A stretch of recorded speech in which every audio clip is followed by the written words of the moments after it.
with you. There's a short deadline on this, but there is proposal to change reform the Community Reinvestment Act regulatory framework, which would hurt low and affordable housing. It would change the credit that banks would get and allow them to lend in neighborhoods that aren't as low income and to lend to higher income households. And I hope that maybe someone on your staff could look at this quickly and respond. The deadline's in just a couple days, but it's an example of something that's not broken, that's being changed, not for the betterment of our communities. Thanks. Thank you. Anyone else care to, excuse me, out of respect to other members of the public, many of whom are not accustomed to speaking in public, I'm going to ask members of the public to please refrain from clapping, cheering, hissing, or other similar types of behavior that might discourage any member of the public from stepping to the microphone to have their views heard. I will apply when I do what's appropriate. Are there any other members of the public who would like to address us on an item not on tonight's agenda? With that, we will conclude oral communications and move on to approval of minutes. We have the minutes of November 1st, 2018. Move to approve. Second. All those in favor indicate by saying aye. Actually abstaining. Oh. Yep, I was not part of that. Okay, Thank you. thanks. All those in favor indicate by saying aye. Aye. Opposed and abstentions. Note that Commissioner Spellman abstained. Thank you. On tonight's agenda is a public hearing to consider a proposal for 100 Laurel Street, 305, 309, and 313 Front Street. Could we give a staff report? Thank you. Good evening. So I'm excited to present this project to you tonight, and I'm interested to hear your feedback on it. This is the first project that's been submitted under the amended downtown plan that was adopted last year, and it represents a significant redevelopment of the lower Pacific Avenue area. The project is generally consistent with the downtown plan requirements, and it meets the goals of the downtown plan to extend the commercial core to Lower Pacific, to provide housing downtown, and to better connect the downtown area with the beach and the San Lorenzo River. That being said, we are not recommending a wholesale approval of the project as proposed. We've included conditions of approval that we feel result in a project that is more in compliance with the downtown plan goals and objectives. So this project requires approval of a demolition authorization permit, a lot line adjustment, a design permit, a special use permit, a coastal permit, a revocable license for an outdoor extension area, and a heritage tree removal permit. It also includes a removal and replacement of a street tree. The proposal is to combine 7 parcels to result in a 62,806 square foot project site. The project site is located in the Central Business District Zone District and is designated as Regional Visitor Commercial Downtown Santa Cruz in the general plan. The entire project site is located in the downtown plan area. The west portion of the site is within the Pacific Avenue Retail District sub-area, and the east portion of the site is in the Front Street Riverfront Corridor sub-area. The entire project site is also located in Additional Height Zone A. It's in an area of that zone that allows for buildings up to 85 feet in height.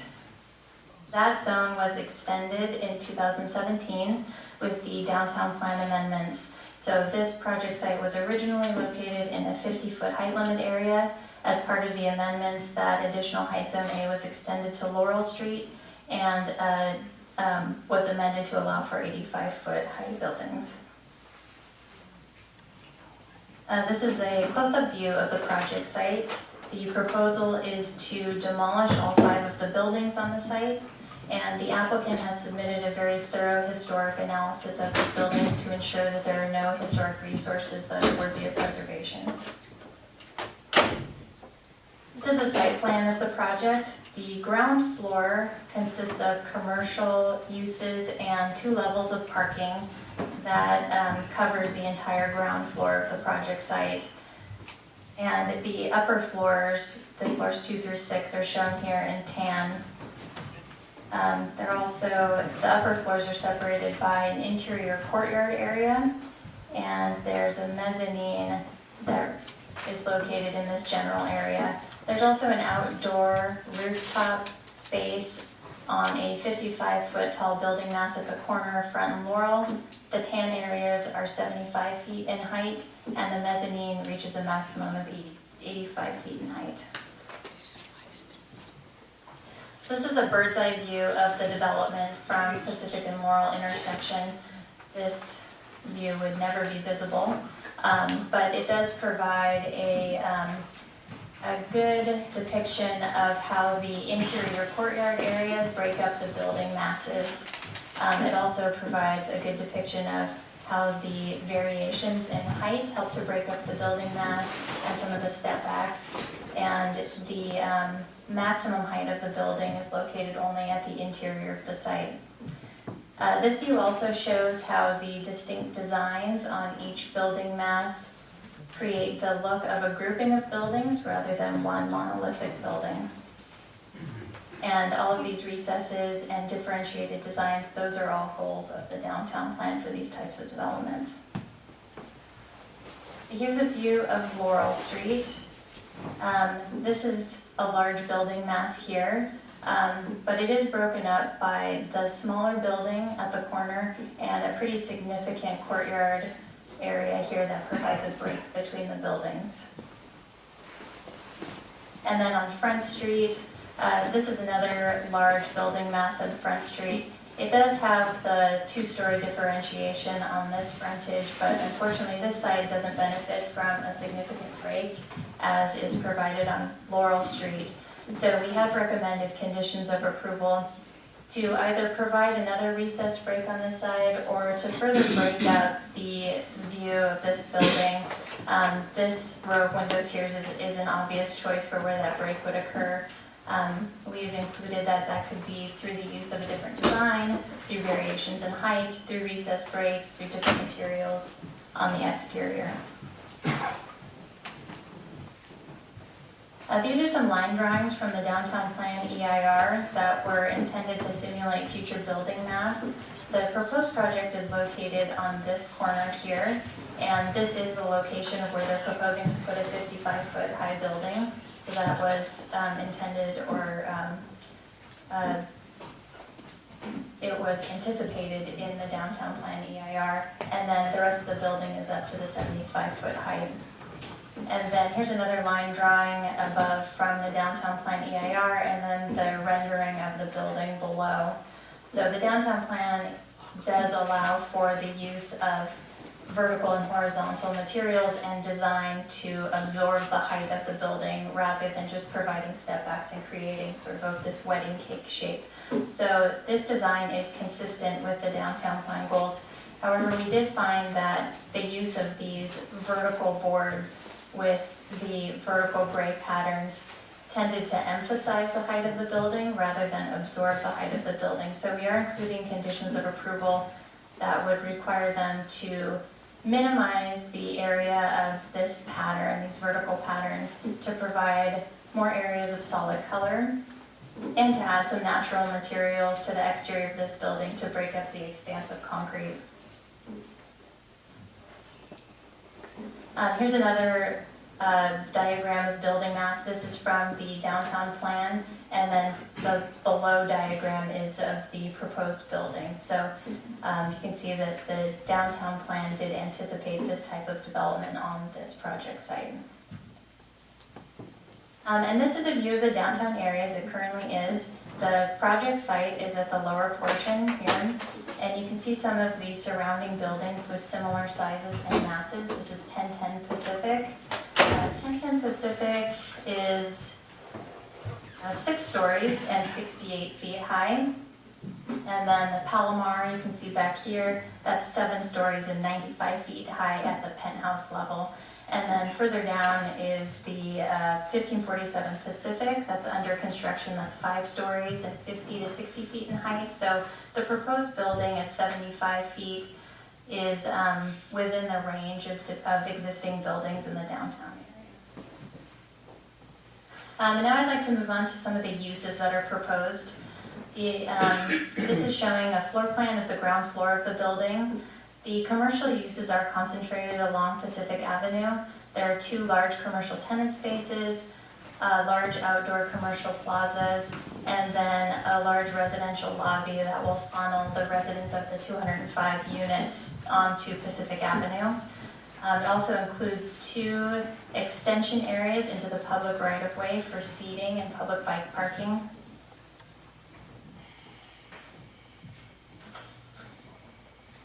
The commercial spaces provide wide awnings, retractable storefronts, seating in the extension areas, mixed materials, landscaping. The purpose of this design is to eliminate the hard edge between the public and private spaces to create gathering spaces for residents and visitors. Along Laural Street, the commercial uses are, there are fewer active spaces. This frontage does benefit from where the commercial spaces wrap around onto Laural, but there's also a lot of dead areas where they have their mechanical rooms and electrical rooms. This is a view of Laural Street here. The commercial uses do make up 54% of that building frontage.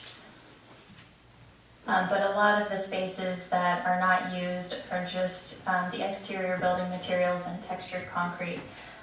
So the intent of the downtown plan is to draw people from Pacific Avenue onto Front Street. And so we have included conditions of approval that would soften these areas that are dead now. We've included that they could use landscaping, green walls, murals, different materials that are warmer to help soften these spaces.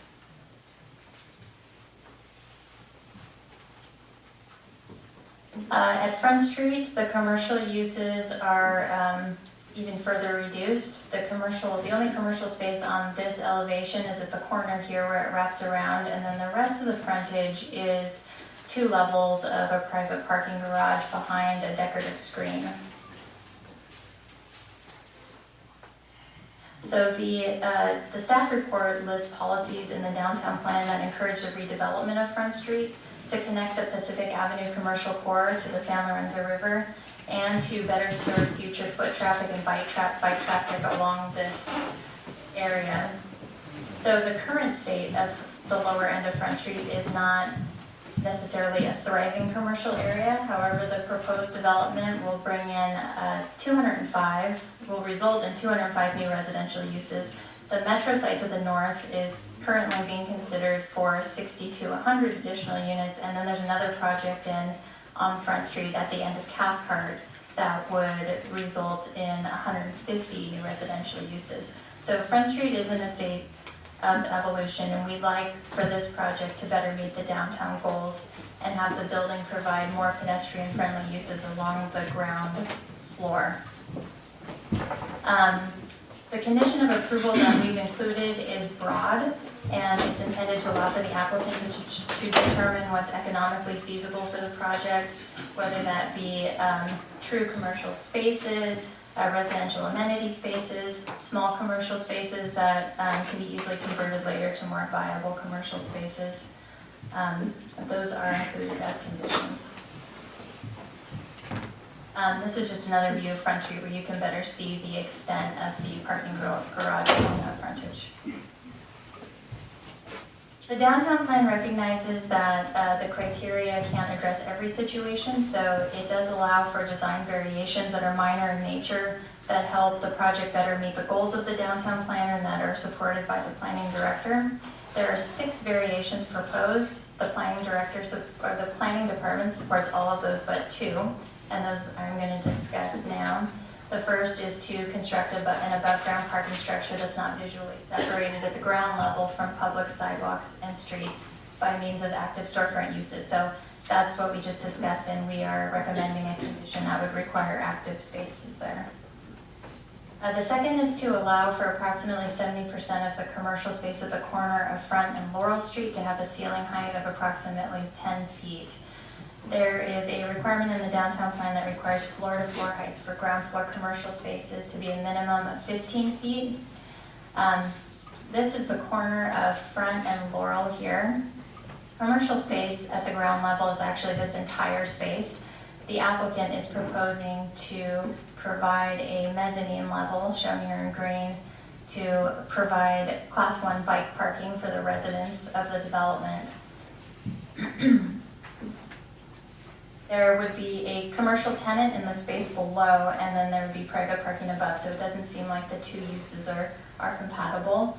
Also, higher ceilings are encouraged in the downtown plan to create more visibility into the commercial space from the street and the sidewalk. This is also identified as a gateway intersection into the downtown area, and so the corner commercial space should be open and visible and viable for any commercial tenant. So we are not supporting this proposed variation and have included a condition of approval that they would relocate bike parking to not encroach into any commercial spaces and to keep at least a 20-foot setback from the storefront windows with any mezzanine within a commercial space on Front and Laural. The inclusionary housing requirements for this project follow the requirements of the zoning ordinance that allow for projects where properties were acquired and city entitlements commenced between January 1st, 2009 and October 1st, 2018. That allows for applicants to submit a pro forma analysis for review by the city to determine financial viability of the 15% inclusionary requirement, and to allow us to establish a lower inclusionary requirement. The city, in consultation with the consultant Kaiser Marston Associates, determined that the project can feasibly sustain a 5.5% inclusionary requirement. This is based on the prices paid for the properties and the original assumption that no inclusionary housing would be required as part of a 100% rental project. The zoning code also allows for alternatives to providing inclusionary housing on the site. One of the alternatives is land dedication to the city if that land is a critical component of a larger city-supported affordable housing project. The city is considering a larger affordable housing project on this property adjacent to the metro station. And the properties that are proposed for dedication are the properties shown here in yellow.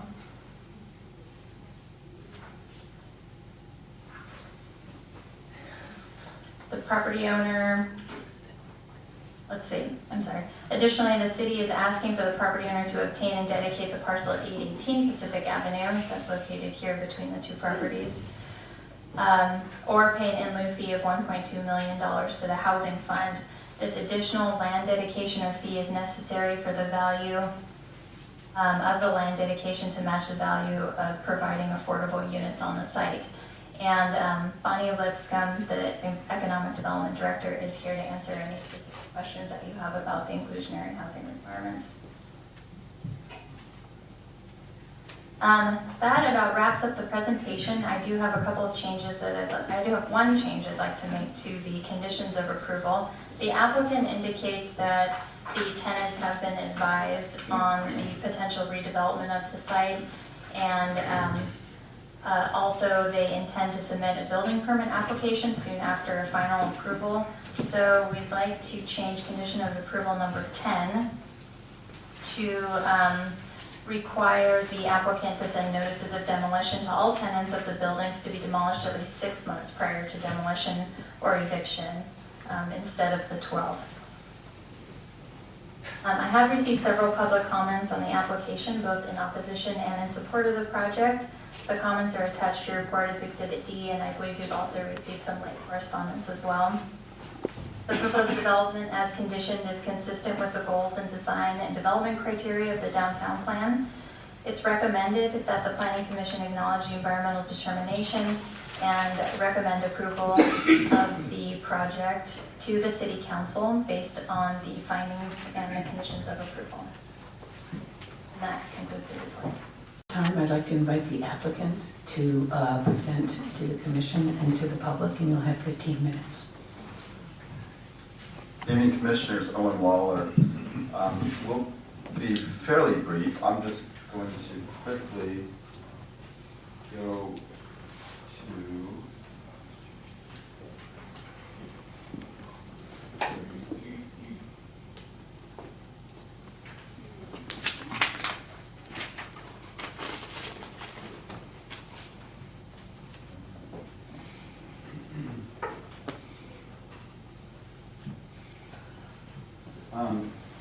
just want to quickly review the history of how we got here and the context of the project and maybe introduce myself to a few people who don't, a lot of people in the room who don't know me. I've been working doing local housing development in Santa Cruz County since 1990. Been involved with over 300 units of affordable housing in the county, helped create that, and we think additional rental housing is critically important to the health of the community. So just quickly, as was already pointed out, this is the downtown plan was adopted by the council, and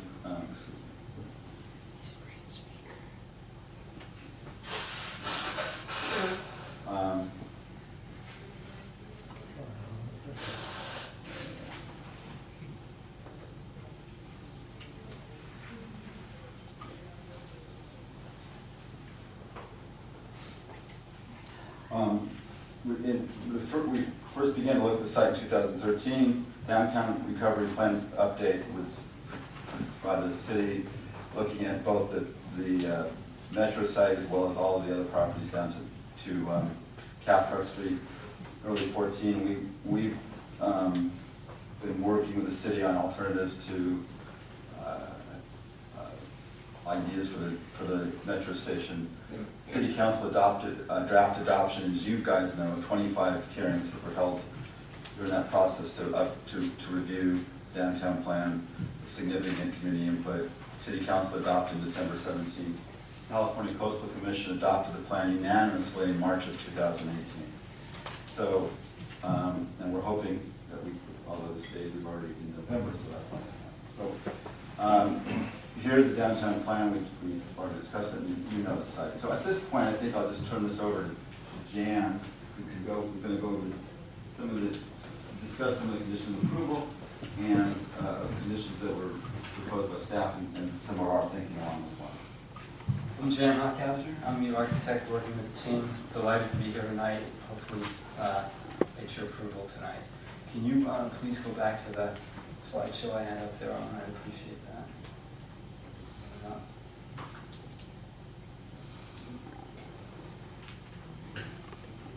So, you know, one of the things I wanted to communicate to the commission was we've been really studying the plan, the downtown plan, and we're very familiar with it. It's been a multi-year process getting to the point where it's recently approved. And I think for me, the dominant thing about the plan is inserting the mass of this project in the downtown. And we're wholly compliant. I mean, the physical mass, forgetting the architectural detail, the colors, and that thing, but the mass of this project is very consistent, as Samantha pointed out, with the downtown plan. But beyond that, what I think is really important about it, it goes beyond, because the examples that the downtown plan proposed were actually a massive project with some 15-foot recesses, steps in height. This project goes well beyond that. It actually delivers interior streets and breaks down the mass into distinct architectural volumes. And from an architectural standpoint, our goal was to kind of deliver the requirements of the plan and give each of these a distinct architectural character or vocabulary. So each of these masses have their own identity and palette of materials, textures, and colors. And I think that serves breaking it up and not making it look like a giant monolith within the community. So If I may go to a slide here, when we get to the ground level plan,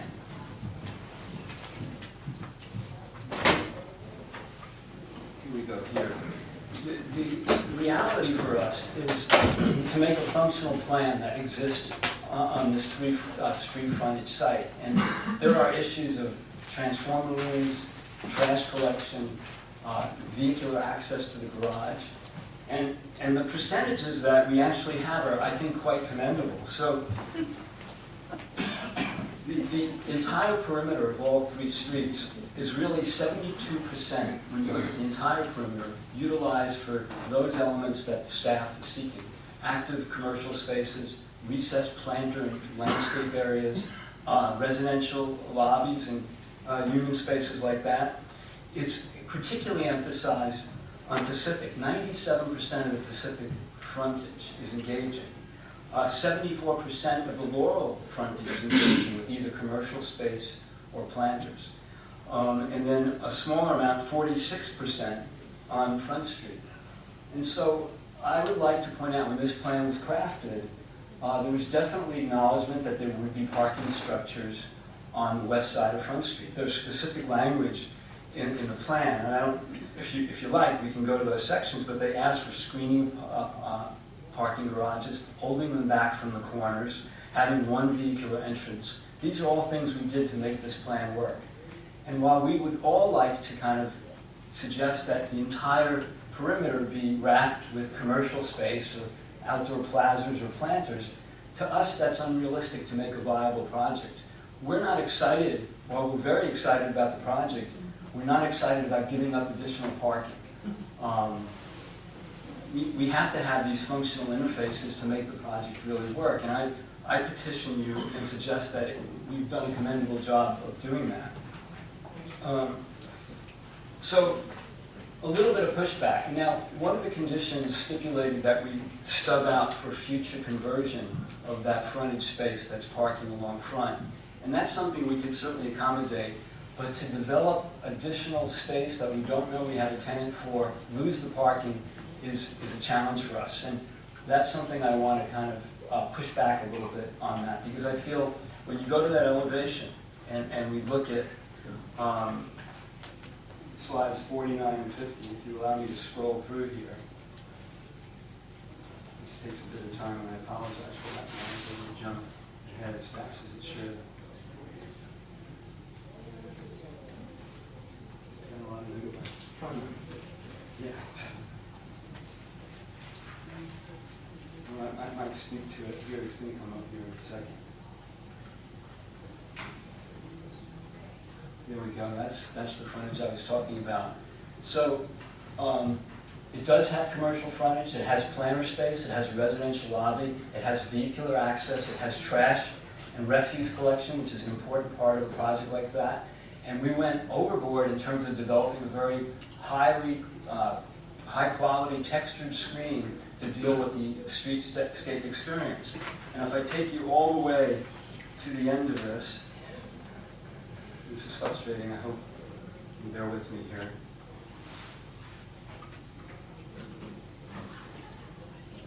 You know, we have some really nice visuals as you walk down Front Street to show what that experience is like. The texture, the activity, the residential lobby, the commercial space. I just would like to get to that image. And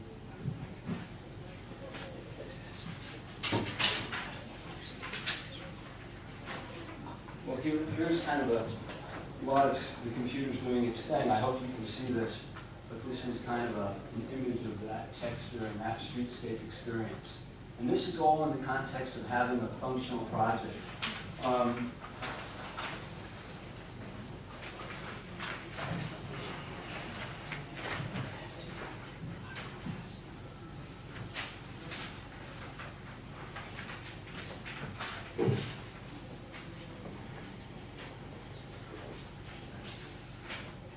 I'm sorry? Do you want to pass those around? Hard copies? Sure. Go ahead and do that.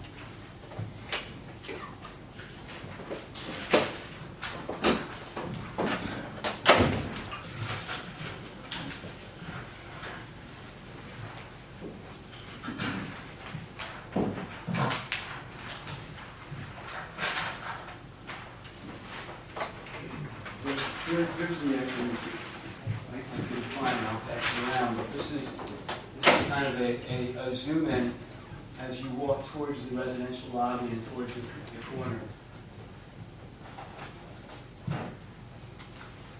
So, anyway, I'll read that comment and go on to the next one. Condition 19B is, the Laural Street frontage. Again, it's a similar argument, but I don't feel like we need to push back on that because I think when we get into specifics, which we try to represent the materials along there, the textured concrete, the wood canopies, the wrought ironwork, the woven stainless steel. There's a lot of tools there to really deliver what staff is asking for in the condition. Green walls, lighting elements, landscape elements. I think the tools are there, and I think we're largely there. Plus, we already have 74% of that frontage, which is either commercial, landscape planters, that really, 74% of a building's frontage, I think, is a very commendable amount of interface.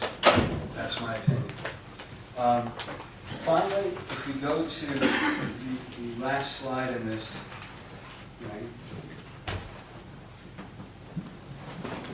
well, one of the tenets of the downtown plan had to do with gateways and gateway intersections. And that condition, the exterior design of the building mass on Laural and Pacific, we really thought of it as a gateway opportunity. The luminescent quality at night, the rich overlaying of glass materials, the woven textures of the patterns of the siding, the textured concrete, the canopies, the wrought ironwork. To us, this is what the downtown plan was asking for. And, again, I think we're splitting hairs with staff's condition that we eliminate some of that vertical paneling. I think that's kind of what differentiates this element, this mass component of the overall project from the others. So, but again, that's like something I think it's a matter of degree. Sam and I were discussing this just before the hearing started, and I feel there's, we can work together on that. But to us, there's some excitement of what this delivers visually to the community and what the downtown plan asks for. When you get into the specifics of the treatments listed in the downtown plan, this is replete with those things that are specifically enumerated in the plan. And then finally, the last element I would talk to is the length of the frontage on Front Street. And I really do want to get to this slide. I know the number, but it just doesn't go there for me.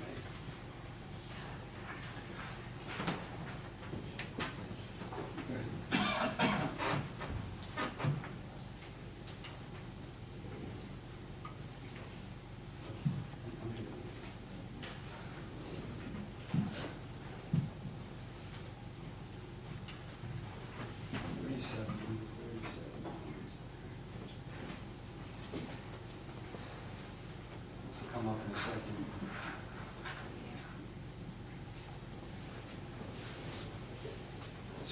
So I was describing how the overall project is broken down into these various architectural volumes and masses. And this is very consistent and goes beyond consistency with the empirical requirements of the downtown plan. And that frontage street element on Front Street is exactly what the plan asked for, and is in fact consistent with other buildings up and down both Front, Pacific, and I would rather maintain the architectural integrity of one of these volumes than apply a fake facade on a portion of it. We've carved this up enough to really, like I keep saying, exceed the requirements of the plan. And we've analyzed this. We've had the benefit of working with DevCon in terms of the constructability and the reality of it. We can't simply cut that building in half and make our fire exiting work. So to me, assigning this architectural vocabulary to these elements is what really is good architecture is about, and not putting some faux differentiation on it.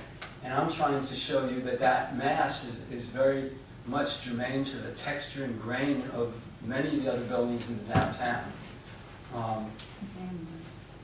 So those are our pushbacks on those points.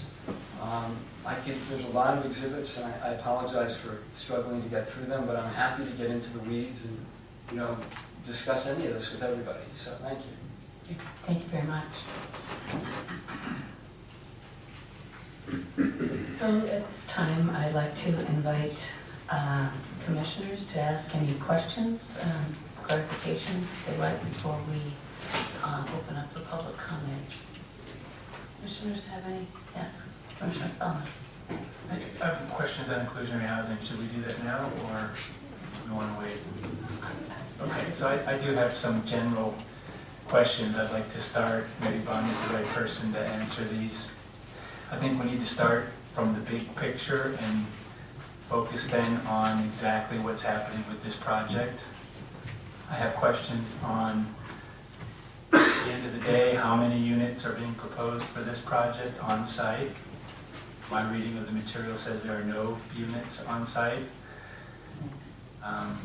I would also like to understand the third-party review of the pro forma, which is reducing the 15% down to 5.5%. What were the parameters at play that determined that? How did the lots that are being proposed to be given for the affordable housing project play into that, if at all, in that equation, as well as the additional, 1.2 million, if that came into play? Are those completely separate issues, or are they part of that analysis? So those are a few. Maybe we could start with that and see where it goes. Thank you. And we have Bonnie Lipscomb to address us on these points.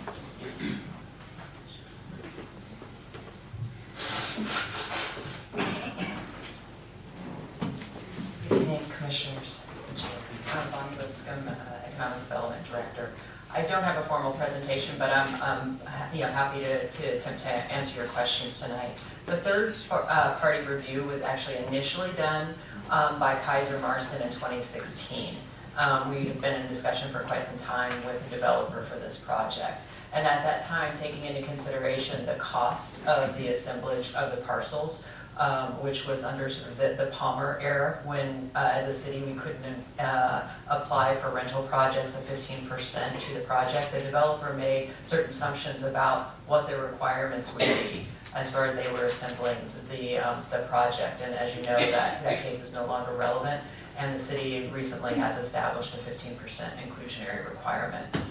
Going back to when they purchased these properties, when we did our initial analysis back in 2016, we did sign an agreement, a non-disclosure agreement, so that we could have a third-party independent financial analysis, which actually looked at the total costs, both of the acquisition costs and the actual development costs, to take into account all the soft costs and hard costs of the project, and then put in there what the project could bear to be able to return to the developer a reasonable return that would still incentivize them to go forward with the project. And so where that balance comes in is when you try to put in a 15%, the return is so negligible to the developer that they actually won't go forward, and it doesn't make financial sense for them to go forward to the project. So Kaiser Marston looked at what is that number that the project can actually bear to still have a stabilized return to the development, using their numbers and comparing that to Kaiser Marston's sort of cost of development, but still using the actual numbers that the developer shared. So that analysis was done in 2016, and that percentage at the time said that the project could support a 5.5% inclusionary. So where this comes in with the dedicated parcels, which is another one of your questions, is at that time, the developer went forward and acquired the Tampico, the two parcels in the yellow to the left on the image in front of you. And that cost was within a very, very close range, a couple thousand, 100,000 to 200,000 of what that 5.5% would be at the time. Why we have three parcels outlined today is as you move forward 2 years, that same 5.5%, which is still 11 units, but that same 5.5%, when you calculate what that inclusionary fee would be per unit, because the economics of the overall project has changed, has a gap. And so that gap to still provide that 5.5% is 1.2 million. So that's why we have in the recommendation to have the dedication of the 2 parcels and either the 3rd parcel between their project and our proposed affordable housing project, so that we could actually include that additional land dedication to leverage that into additional units, would really equal that 5.5. The reality for us as a city is while the developer's project can only afford 5.5, by doing a land dedication, instead of providing those 11 units on site, we're going to be able to get a lot more units as we're developing the project than if they were to provide those 11 units in the project. So without having engaged in the full, just looking at a square footage basis and the adjacent parcels that we own, can we leverage a 15%, which would be ideal, and based on what council would like to see, based on their direction for the 15% inclusionary, I do think we can leverage 30 units out of that land dedication. So just the fact that we have the adjacency of the city ownership, I think we can really turn this into leveraging more affordable units than reasonably we could expect the developer to be able to create on their own. So that is one of the reasons why we support this project and particularly support the land dedication. Okay, thank you. That clarifies several of the questions. So if I understand you, the 2 parcels that are being dedicated are essentially coming up short, let's call it, from the 5.5 dedication number. So we're adding that 3rd piece to basically get us whole with the 5.5 number. Yes, and just Evaluation of that. yes, and just to clarify, the 3rd piece, which is the in the diagram or the graphic in front of you, is the 3rd parcel on the right, the one closest to the DevCon's project. Thank you. We have in there recognizing that the gap is really only 1.2. I don't know ultimately what that, they don't own that parcel currently, and we couldn't specify that they absolutely have to buy that. That would be a taking. So have that be an either or. Our preference would be the land dedication, but an alternative of filling that gap would be an additional contribution of 1.2 million. Okay, yeah, that's helpful.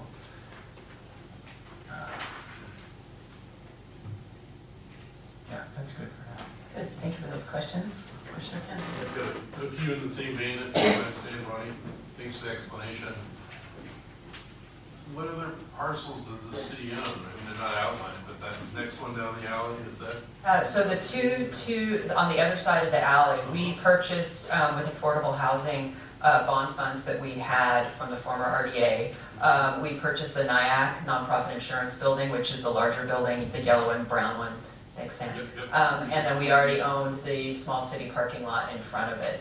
The downtown plan does require a dedication of that paseo. So right now, I think parts of it narrows. Part of it is 10 feet. In the downtown plan, I think we're envisioning, a much larger 25 to 30. Looking at Sam for verification of that. But the dedication of these parcels would also enable us to actually fully realize that paseo that's envisioned in the downtown plan that makes that connection through Maple Alley and to Front Street, ideally all the way to the River Walk and the riverfront and the levee eventually. So by having the city control of all of those parcels would enable us to do that. But not the lot? Behind? Yeah. Yes, so Is that those, owned by the city? that's a building, it looks like it may actually be 2 parcels, but that's the Putney Perry building that's owned by the Seaside Company, and we've been in discussion with them as well. And our first focus was to see if we could get this dedication, these parcels together, and then our next focus is there. We do have, subject to future council approval, do have some additional affordable housing funds to contribute towards that acquisition. Okay. So 2 more follow-ups. I'm not a numbers guy, but how did the added construction costs of the paseo get accounted for in all this? Obviously, it's more expensive to build that than the big one. You're talking about how do the costs of the paseo get accounted for? Like, was that part of the math? Was that a study? No, that wasn't part of the math. The downtown plan has a fair share calculation. We didn't include that in the condition. The condition, which is one of the ones right after the inclusionary housing, basically said if the developer is able to dedicate, in light of the critical need for affordable housing in our community, and they agree with the conditions of approval, we felt like that could satisfy the fair share contribution to the Paseo. I additionally felt that that was warranted when you take into consideration that if we're going down the path where I hope we're going to be able to build this 100% affordable housing project, that Paseo is going to be in the middle of all city public-owned properties, and we have actually dedicated public funds, Lower Pacific Avenue improvement funds, to actually build that Paseo. So it would just be in the city's interest to move that forward. And because we didn't have a very specific formula in what that fair share contribution would be on the developer, I thought it was going to be really hard to try to determine what their fair share would be. That seems reasonable. So the city might have access to pot money, these guys don't, basically.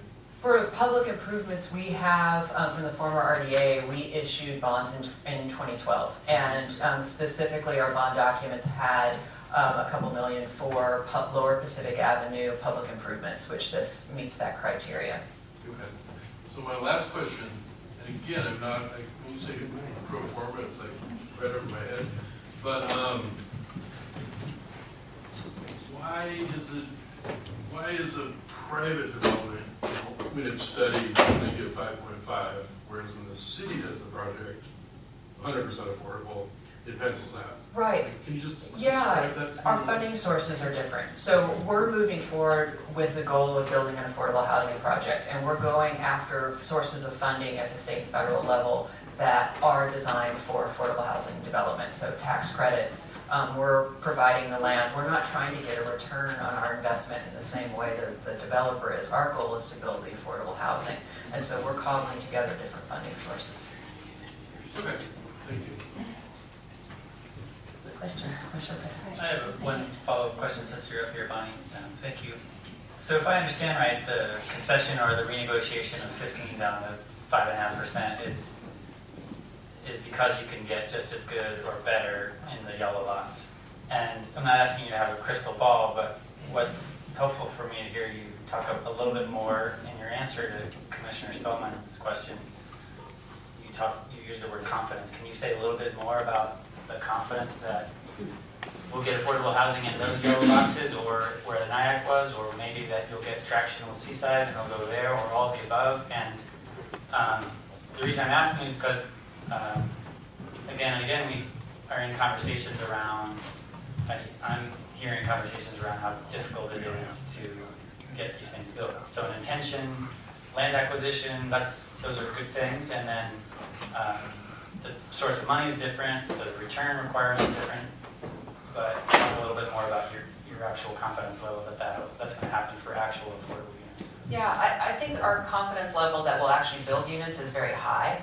I think what the ultimate configuration of the parcels will be could change, and just to explain that a little further, when you look to the left of the NIAC building, you also see the Metro site.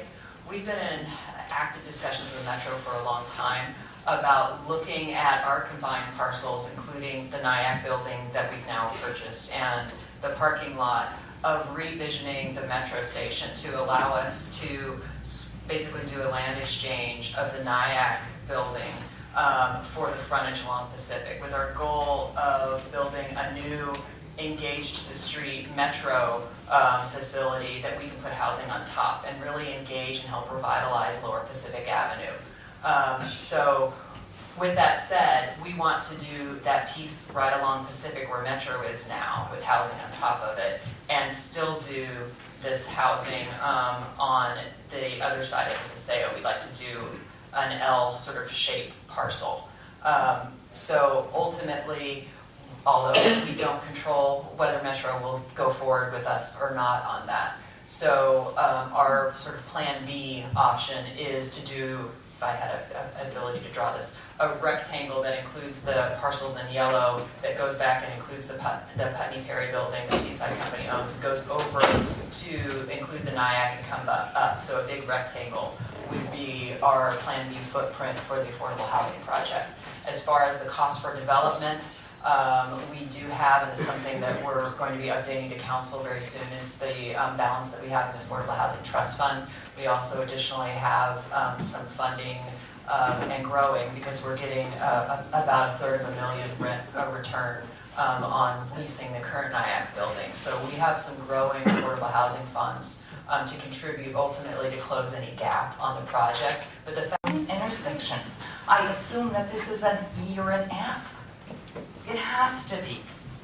You need to make that, set that building back another 10 or 12 feet so that you can widen that street to carry the cars.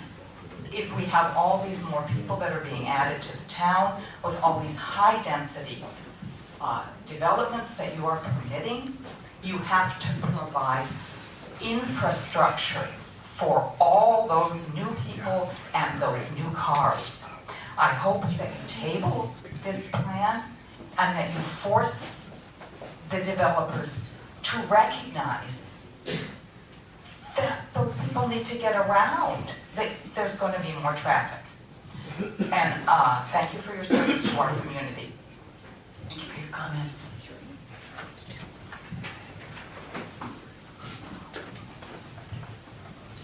Hello, my name is Uriah. I'm the tenant of a business at 818 Pacific Avenue, which is the third yellow rectangle in the graphic there. Ultimately, I just wanted to say, there's a lot of stuff going on here, and this is not what I do for a living. I honestly don't understand a lot of it, but I will say what I do understand is that I've forged a pretty awesome role in the community and taken over of a business I've been at for 20 years. And, it's something very much that goes back multiple generations, and I feel like we embody a pretty awesome old school spirit here in Santa Cruz. And I'm not sure what this inclusionary housing thing really means. I'm hoping that I could be in on this conversation, and I wouldn't lie if I wasn't saying I'm not a little concerned about what this means for me and viability over the long term. But I think at the end of the day, the goals of what I want to do and what I love doing are not too far out of line with, I think, the scope of what's going on here. I mean, I think I could probably go on with some ethical questions, but, for me, it's viability as a business. I want to be a part of this picture in this community for a long time, and I just hope that I am in this conversation and I don't get swallowed out by these big masses or forces or what have you. So I guess that's that. Thanks. Thank you for your comments.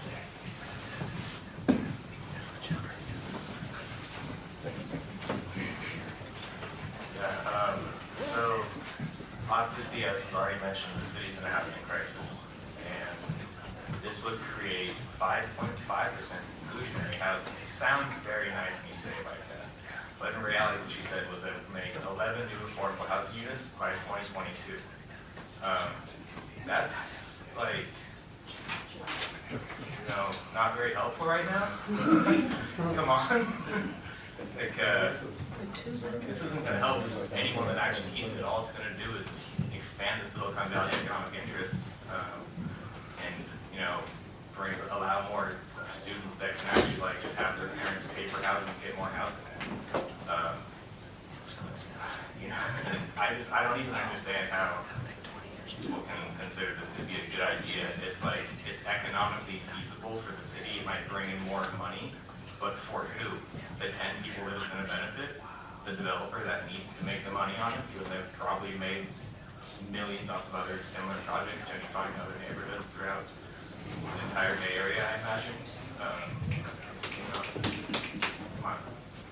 Thank you for your comments. Could I ask your name? No. Again, I'm going to ask all of you to please respect the efforts of all the newcomers speak to us. We welcome your comments. Hi everyone, my name is Alexia Garcia, and I'm here on behalf of the Monterey Bay Economic Partnership, as well as being a resident of Santa Cruz. I've witnessed and experienced firsthand the impacts of our housing crisis, and while this project will not solve our crisis, it is a necessary and substantial step in increasing our local housing stock. In addition to being thoughtfully planned and moving away from the economic terms that I think we get caught up in using in the housing world, the project has the potential of setting aside land that will sufficiently accommodate affordable homes that will exceed the inclusionary requirement. For this reason, I ask you to consider this project, and I thank you for your time. Thank you. Thank you for your comments. My name is Sean Hebart. I'm the Senior Field Representative for Carpenters Local 505, representing hundreds of carpenters in Santa Cruz County. And those hundreds of carpenters are firmly in support of this project. A project of this nature allows us to put millions of dollars directly into the pockets of construction workers in Santa Cruz County, who in many, many instances live in subsidized affordable housing. They're not making a whole lot of money. And so this project has the ability to put millions of dollars in solid wages, with training, medical benefits, and retirement benefits in the pockets of workers in Santa Cruz County. Excuse me, addressing the demand side of affordable housing. In the meantime, the land transfer allows for the possibility of upwards of 30 units of 100% affordable housing to come in the future. And I think it's a fantastic project, and our members urge you to support it. Thank you. Thank you for your comments. Hi, my name is Elise Casby, and I am an outraged political activist tonight. For about the last 30 years that I have been a political activist, I've watched these same schemes go out around the country. I've lived in San Diego, I've lived on the East Coast, I've lived in Boulder, and it's the same old, same old. Okay, so first of all, there was no talk about climate change, there was no talk about the environmental mitigations. Although I do think it provides housing stock, the question is for whom and how. It's a deplorable design. It's straight up supermassive. As somebody else said, the awnings and the setbacks and the planners are not going to cut it. We need to hold on to our space, and a creative design can do that and provide the housing. So I went to the College of Environmental Design years ago, and I know what I'm talking about, so I'm not going to move on that one. But my real concern here is the political inside machine. So I am going to talk about what I know, and it is very political, so please hold on to your seats, because it's not what you're used to, okay? So they got Alex Clifford, the CEO of the bus company, because he is anti-public transportation. The first thing he did was cut the buses for the people who can't walk, okay, the paratransit. The second thing he did was attack the drivers, the labor base, and the bus routes. Once again, I had to spend 6 years of my life just trying to hold on to a few buses so we could actually have something that looks like an actual bus system that helps people get around who are committed to public transportation. That whole plan down there is not viable. It is monolithic.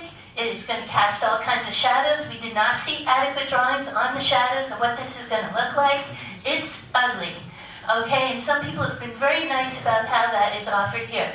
In San Diego, they were into condo conversions and the same kind of fake BS that some economic developers and other insiders are trying to put all over this city. The library garage plan is disgusting. It's an inside job. I know a lot about the friends. The friends of the library are upset. I had one old woman say to me, I have never been so pressured to do anything in my life. We're tired of being arm wrung. We're tired of being pushed down. We're tired of the plum jobs that very far-right people get on our planning bodies.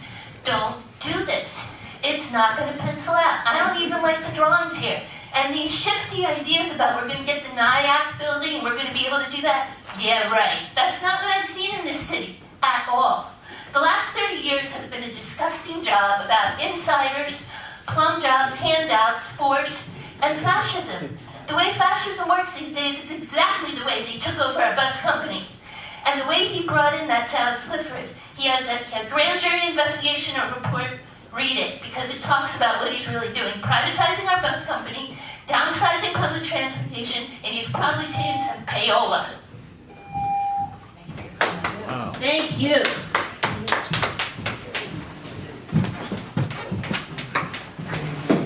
Chair Conway, everyone else here. My name is Rafael Hernandez. I'm with the Monterey Bay Economic Partnership. I'm here to speak in favor of the project. This development is in alignment with our housing initiative goals, which support development, mixed use at all income levels, preventing sprawl, located in infill that connect with transit options and infrastructure. The key component of this development, which was spoken about at fair length, is the contribution to the city of key land parcels adjacent to the site, which will enable the development of, in my understanding, it was approximately 100 affordable rental homes. I heard lower numbers, but nonetheless, it's a lot more than would be if we just adhere to the requirement of affordable housing. Now, while this may take several years to come to light, a larger subsidized project such as this one is more feasible than a smaller one. And as was stated, the city has identified other funding sources that may be needed to assist with any funding gaps, as is typical for income subsidized projects, low income such as this one. And again, as a transit-oriented development, a TOD, the site will score very well for a variety of different funding sources. Your questions, Mr. Kennedy, helped Bonnie elaborate on that point. Notably, this project is the first major implementation of the Santa Cruz 2017 amendment to the downtown plan.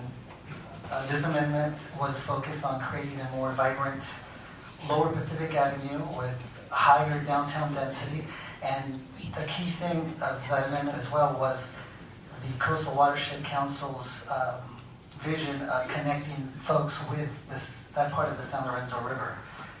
There was a very intentional element in this development to do that.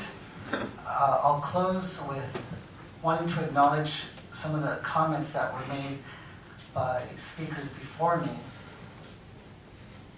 The traffic, which always comes up as a concern, again, I want to state that the traffic is from folks driving out here to work. It's already here, and when I hear also comments such as those other people, those people that will live here, those other people that will bring overcrowding or traffic, those other people are us, are those that are here. So this will bring more supply to help house folks that are already here. Thank you very much. Thank you for your comments.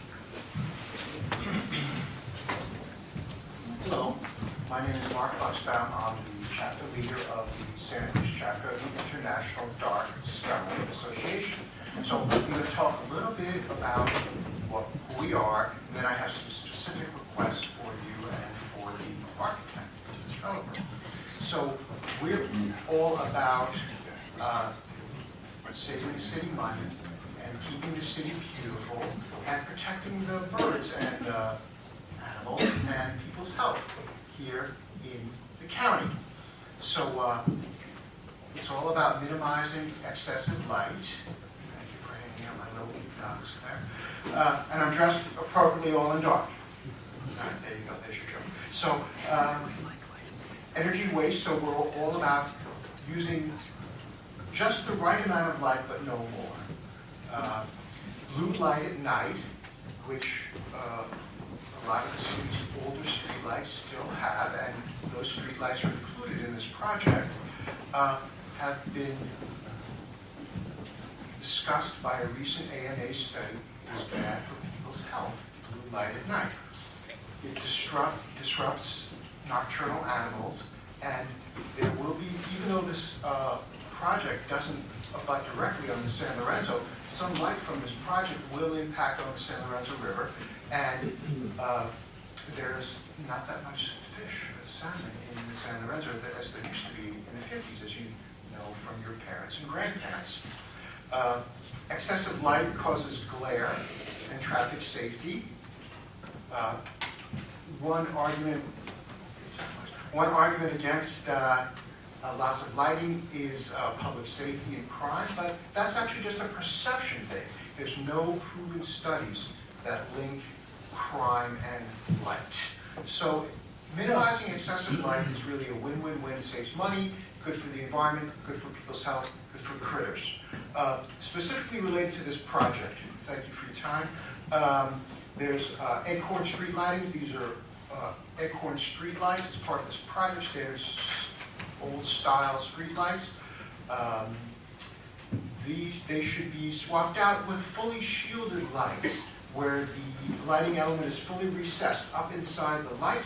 And for the architect, the folks that live on the upper floors of these buildings, if they want to see the stars at night, they're not going to be able to if there are unshielded globes on that first floor that on the street level that's shooting light straight up. And there are little string lights on the upper patio, which we'd like to have shielded. We've got 9 seconds left. Thank you very much for your time. Thank you for your comments.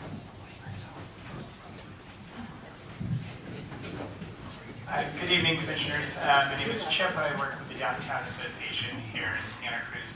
And I want to first just kind of underline and agree with a lot of the comments about the priority of affordable housing and how much as a city that really should be our #1 thought and focus. And having said that, I believe that the way we have been addressing the relationship between market rate housing and affordable housing clearly does not work.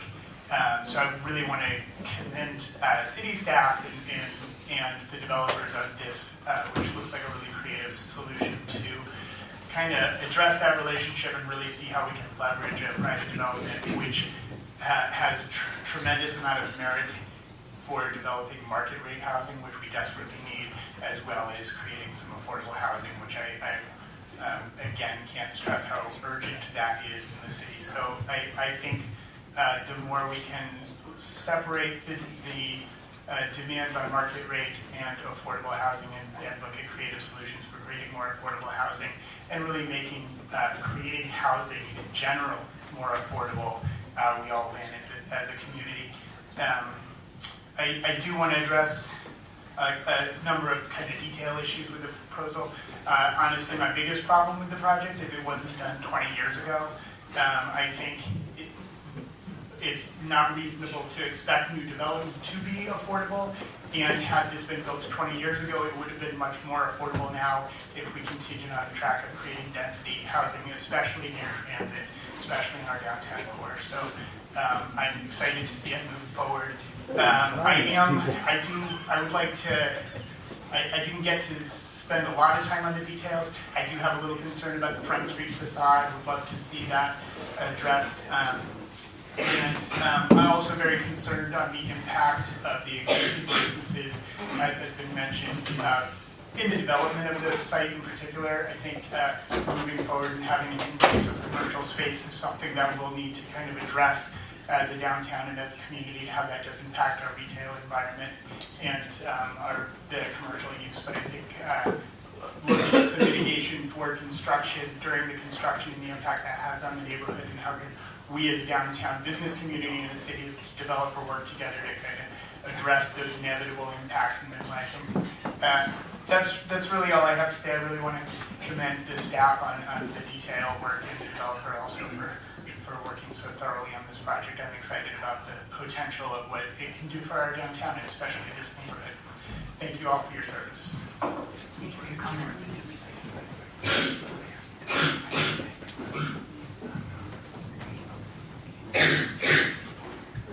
Good evening, Planning Commissioners.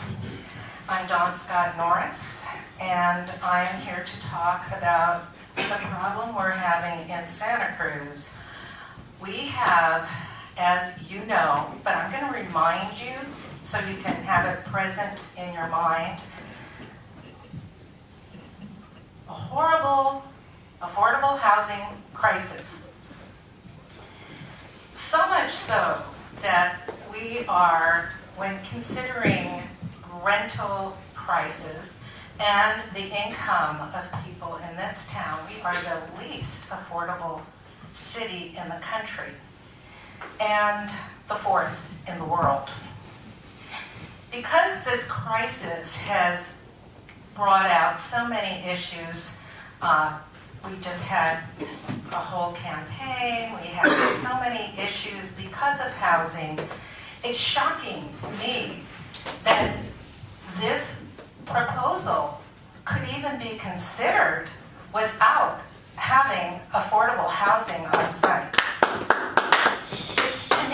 just absolutely shocking. It's a disgrace. We just spent a year last year, not this year, last year, on the listening tour. And many of us with organizations met with the mayor, and so many, we talked and we had wonderful discussions. And besides looking into all the details, one of the things that really became very apparent is that we needed to increase our inclusionary housing requirement. So much so that now that is what I heard, that the downtown plan demands 15%. Now, not only are they not going to be required to give the 15%, but they're not going to do anything on site. They're going to be doing it somewhere else. I don't think that's very good. I don't think it's good for our town to have this massive luxury building and next door people who are really stretched economically. I think the best way to handle these things, and the mayor agreed, that it is better to have inclusionary housing. It's better for people to be living together, learning from one another, being a real community.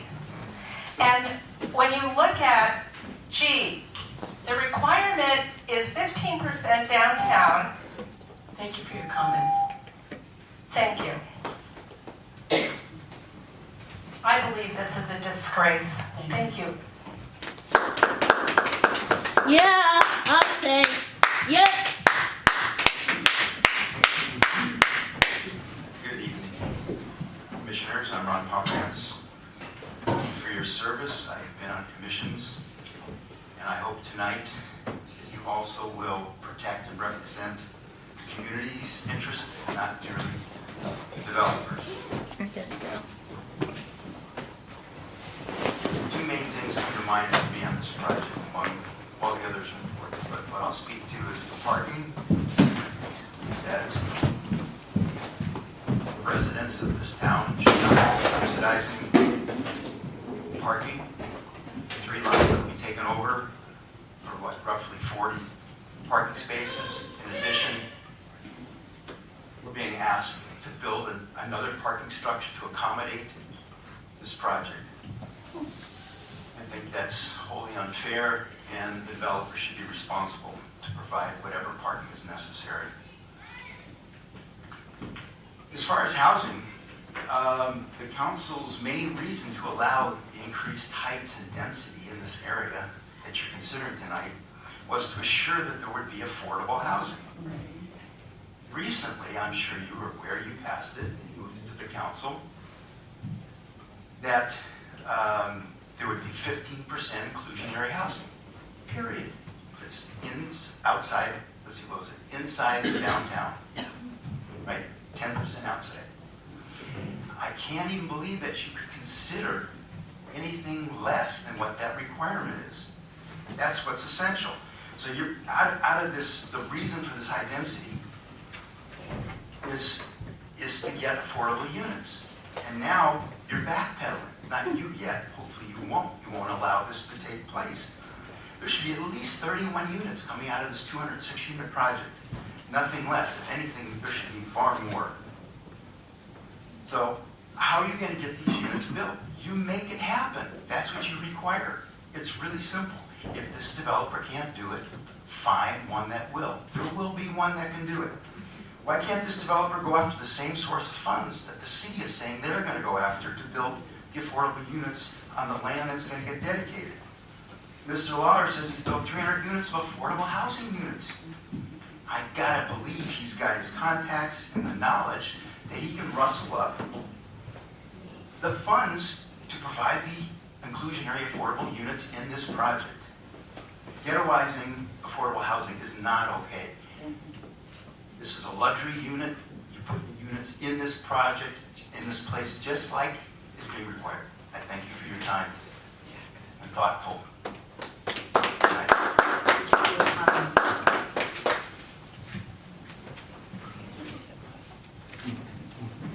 Good evening, family commissioners, planning commissioners. My name is Jim Conway. I've been a resident of Santa Cruz since 1972. I've been in the construction business for 45 years, 20 years in the construction part and then 25 years in the building inspection part. So I'm for building units in this town to help us with the housing shortage that we have. I've been coming to, for the last 4 or 5 months, I've come to 2 of the planning commission meetings, 3 of the city council meetings, and we've been fighting through this inclusionary, and we've come to a conclusion of 15%.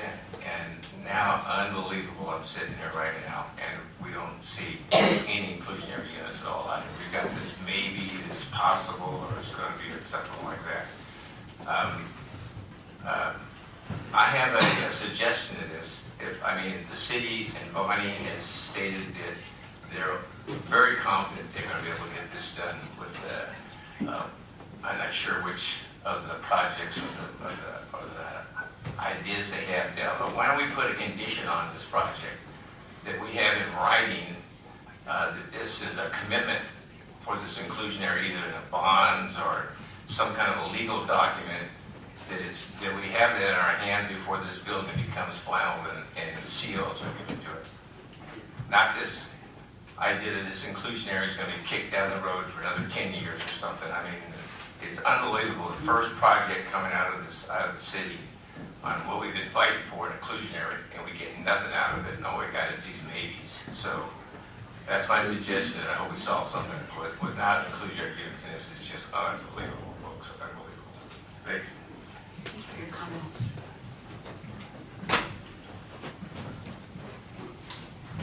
Hello, my name is Todd Jones. Is this thing working? Okay. And I lived here since 1969. I was very young when I got here. And currently I'm down on my luck for a minute, but that's only for a minute. And it is because I made some mistakes and let somebody see I just turned my head and somebody took everything I owned. So I lived here though, and I went to Santa Cruz High. I'm a 4.0 student. I got a degree of business at Davis. I went to the Naval Academy.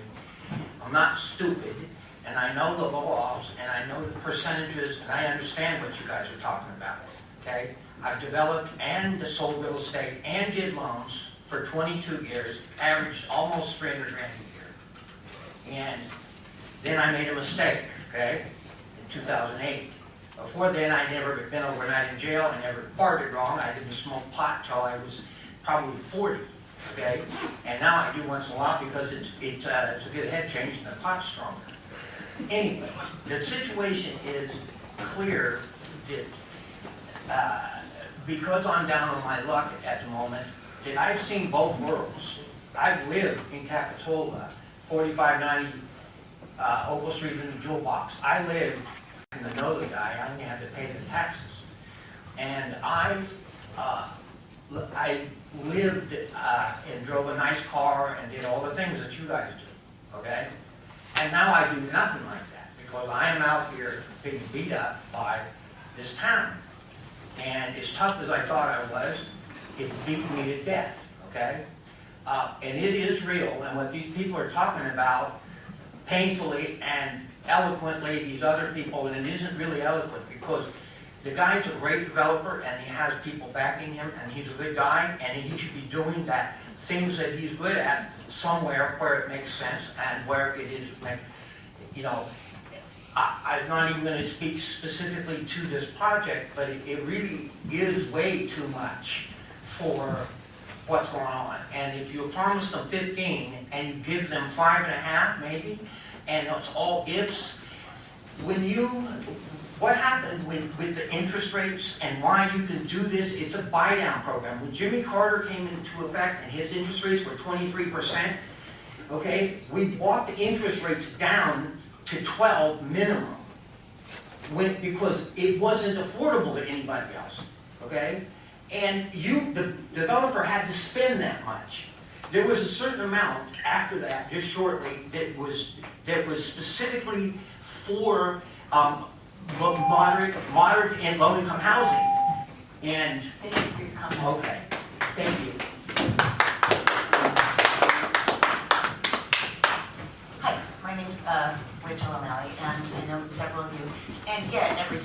before a body, your heart starts beating. I just want to acknowledge that. And I teach, so what? But anyway. I wanted to first of all acknowledge how great it would be to have the 30 units of low income, truly affordable. I don't know what the affordability levels are for the proposed yellow rectangles. I think it's really important for us to remember that the amount of housing that the developer is proposing is a huge boon for the developer. And so one question I have, honestly, is what numbers are we using for pro forma penciling out? What's the fair profit that we're using as a city to say that it does or doesn't pencil out? I didn't hear that in the presentation. What number do we consider fair? I think that's really important for the public to know. Because I would have trouble imagining owning this amount, building this amount, and not be able to put in a great deal, honestly, more affordable housing. There have been many studies that have shown that projects like this, transit-oriented development, do increase the cost of housing. They do not decrease, they have no supply-demand curve. Unfortunately, it doesn't work. The economists that believe in supply and demand were not right. So I'd like to see the yellow and another 15%. That's really not enough for Santa Cruz. But in addition, I was looking and I see that this has an exemption from environmental review, and it strikes me that's inappropriate. There are many impacts that I see that go beyond what the EIR for the general plan, for this downtown area plan covered. In the plan itself, there's a $150 payment for each of the heritage trees that's being removed. That does not cover the climate value of a heritage tree. We should be looking more holistically at the environmental impacts. Finally, this is in the floodplain and it's in the area of sea level rise. We're building very intensely with low-income folks and high-income folks in an area that we expect, or rather we know, that in the next 100 years is going to be severely affected by continual flooding and water. And I'd like to consider our entire approach. If this project isn't built, it might be an opportunity to put it back from some of our waterways and move up to the Mission area. Thanks. Thank you for your comments. Jane Barr, Union Housing. No project is perfect, but he supports this project for the 205 units of housing downtown. I actually myself like the design, the color choices. I think it would be add a lot to the downtown. It follows the amended downtown plan, which is important. For a 15% requirement, the inclusionary equivalent here would be long day, 31 units, I think, were adjusted based upon the KMA study. It concluded that the project could only sustain about 5.5% of the inclusionary requirement, which is 11.275 units, so it's rounded up to 12 units. I commend the staff proposal to look at this project in a different manner. Rather than just cutting up the pie, staff has taken a different approach, that of increasing the pie. The city elected and staff have listened to the community, I believe, and instead of requiring units on site or off site, staff is proposing a donation of several parcels, which in conjunction with city-owned parcels could result in 60 to 100 affordable units. That's 5 to 9 times what could be built on site at the 5.5% inclusionary.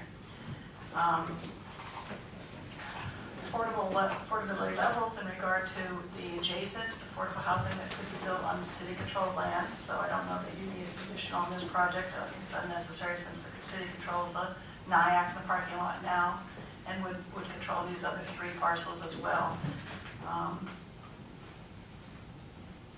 I've lost my train of thought again. I'm sorry, I've had a long day. I think that the city can do an RFP for this project, for this new site. I think they can get 60 to 100 units. Affordability levels would be 30 to 6, probably most likely 36% of the median income for a family of 4. That would be $25,000 to about $70,000. And as far as affordability with local, state, and federal funding, which is available to nonprofits, is not available to private developer, I think this project can make it and it can be done. It even supports this approach of the city of growing the pie.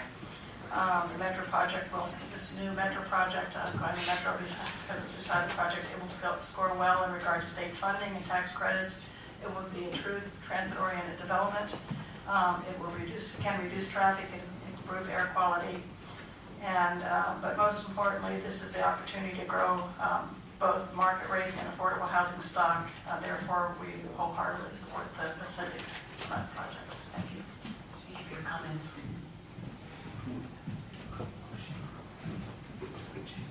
Hello, Commissioners. My name is William Kingsley. I'm a 50-year member of this community, and since Measure M, I've discovered I have a new name. I'm a mom and pop investor, and I wonder how much money I have to make before we start to ignore the codes. Right, like Mr. Laural, I don't know how much he's worth, but I don't come to the city and say, hey, look, I don't want to check this new inspection I have to do on my drainage on my house before I can sell it or pass it along to somebody else, and all the other codes that we live with. Suddenly, we've got somebody who can come up and go, hey, we're going to change the codes for you because, you're special. Anyways, thank you. Oh, and by the way, I just wanted to look at these documents that you want to share with the public. Okay. So there are the drawings that the person who's making this permit show what the building's going to look like. Is that correct? Oh, I'm not going to ask questions. I'll assume that they are. Thank you. Thank you for your comments. Hello. Hi. My name is Michael. I'm a local business owner. And I would just like to say that I'm in support of this project. The reason being it's going to add to the downtown economy. As far as reasons to come downtown, the frontal retail spaces should prove to be, more reasons for people to come downtown, hopefully. Also, as I understand it, that a high portion of this is going to be affordable housing. As a millennial, a lot of my friends are struggling and depressed because of the current rental situation in Santa Cruz. And just wanted to say my piece. Thank you. Thank you for your comments.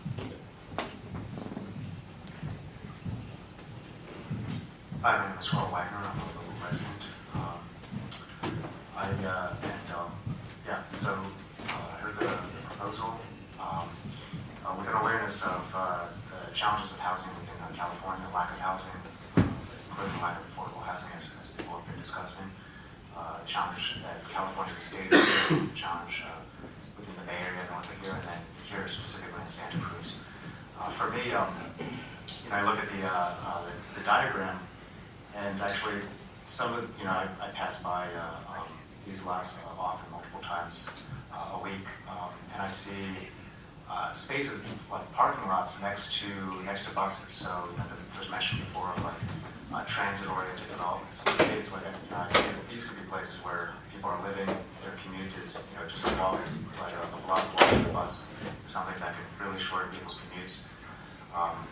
Bringing more housing to the downtown area. I mean, for me, it seems like it makes a lot of sense to have more housing for people, given the challenges of not enough housing here in Santa Cruz. And then just to reiterate the last speaker, it really strikes me that having a couple hundred more people here in the downtown would bring a lot more folks to patronize local businesses. I mean, it's really dispiriting to see the empty storefronts on Pacific Avenue, businesses going out of business. And so something that would be really great is actually having even more activity, even more liveliness here on Pacific Avenue from local residents who, like I said, are able to take advantage of the bus system that's immediately right there. So thank you. And so I am supportive of this as a local resident, and I don't have any kind of financial interest in this project. Thank you. Thank you for your comments. Good evening. Thank you, Planning Commissioners, for your service to the city as a volunteer and having to taken it all and make the decisions based on professional planning staff and within the legal requirements. And Chair Conway, I really appreciate the fact that you try to make the meetings unintimidating for speakers. Oftentimes people make noises, which I think scares people from talking in public, and which is disappointing to see one of our own city council members being impolite to you and making noises every single time, even though you as the chair ask people to be polite, and that's disappointing. I want to say that I support the professional planning staff and the economic development staff's recommendation as it meets the downtown plan. It's important because the city itself told the property owners what it wants built here. And so that's just the clearest distinction of what's so important for our downtown. I walk the downtown almost every night, and I, just like the last speaker, see empty storefronts, and we know that through more activation of residents and new development, that brings prosperity to the downtown, and I think that's important for Santa Cruz. I really appreciate the explanation of the Patterson case and the pro forma. That's important for the decision process here. And I appreciate the explanation of dedicating land for a future affordable housing project. Without that land, the city will not be able to build any future housing project, and would be further delayed or maybe not happen at all. It's really important to see how the pieces work here. And in addition, if the land wasn't dedicated and the city still wanted to do so, you don't own it. And you may have to go through an eminent domain lawsuit, and that will take years. And if you're victorious after time and money, you will pay highest and best use for the land in a future year, which will be much more expensive than today. This is an important, one of the reasons I like this project, because it removes a drive-through fast food in your core pedestrian area. Who wants to have to deal with that type of human interaction with a car in your downtown, which is supposed to be pedestrian friendly? And the fact that you're removing a fast food drive-through really is, almost makes this project zero impact, because you're removing all those vehicle trips out of this block. So we build in the downtown so we don't convert agricultural land. The city has a high environmental standard, and it's called infill development. And every environmentalist will tell you that's the right thing to do for all the reasons you know, and high density really obtains the highest gold standard when it comes to the environment. I was at the Santa Cruz Neighbors meeting last night at the police station, and our police chief was talking about not having sufficient funds to do what the community wanted. And it's developments like these that bring in aggregated property tax and utility taxes that pay for the wages of your city employees.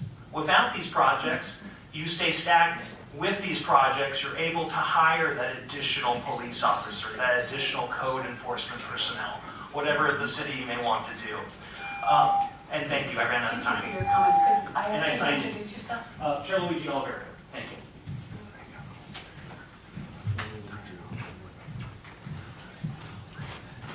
Yeah, hi, good evening. My name is Mike Beckus. I own Andy's Auto Supply, downtown Santa Cruz, 70th year. Just had a couple questions because of my concerns about what will be happening down in this location in the next years to come. It looks like it's going to be moving ahead. So questions are, as you said, there's parking, 2 levels parking. I think I heard it's both all above ground. Is that what I heard? Can I ask those kinds of questions during this? Can I ask a question? Nothing was said about how many parking spaces there were going to be, and if the parking is solely for the residents, or if it's going to be public parking. And if it's not public parking, what are we doing for public parking in that territory that doesn't have much of a public parking? And when public parking is behind, next to the Metro Center, will be taken away for the next redevelopment of the inclusive housing, it sounds like. So that's one of my concerns. The other one I also heard was that Maple Street may be extended all the way over through Front Street. What I understand, if that happens, that both part of that, the yellow portion that is inclusionary housing, that is possible for low-income housing, would not become low-income housing, it become a street, Maple Street extended over to Front Street. So those are a couple concerns that weren't brought up tonight, or at least cleared up. So those are things that I'd like to hear about if there's some sort of response after we leave this podium. Thanks for your time. Thanks for the effort you guys put in. Appreciate it. Thank you for your comments. Seeing no more comments, I'm going to close the public hearing. And I'd like to ask the applicant at this time if they would like to respond to any factual, strictly to questions or comments that were raised. Thank you. I just want to respond to a couple of things were said.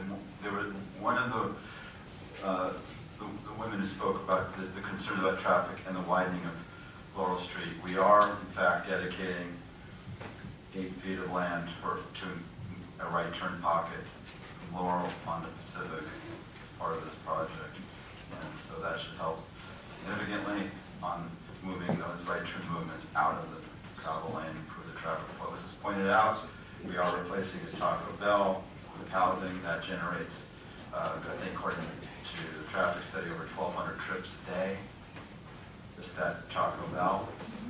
So it's a significant impact on traffic. And so yeah, actually it turns out the project is almost net zero, a little slight increase, but almost zero increase in downtown traffic. And of course,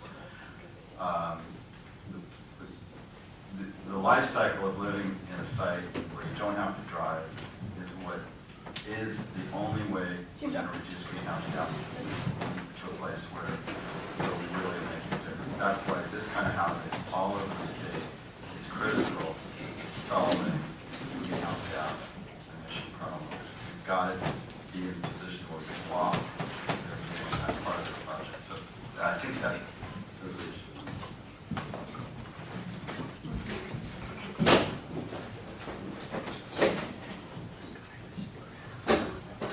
Yes, I'd like to, Ms. Hatcher has some additional comments. Yeah, thank you. I apologize, I did not include any information about the public improvements that are included in the project, but the applicant is correct. They are providing a right turn lane on Laural Street. They're also going to be paying a traffic impact fee and also paying a fee for fair share improvements that are required in the downtown plan.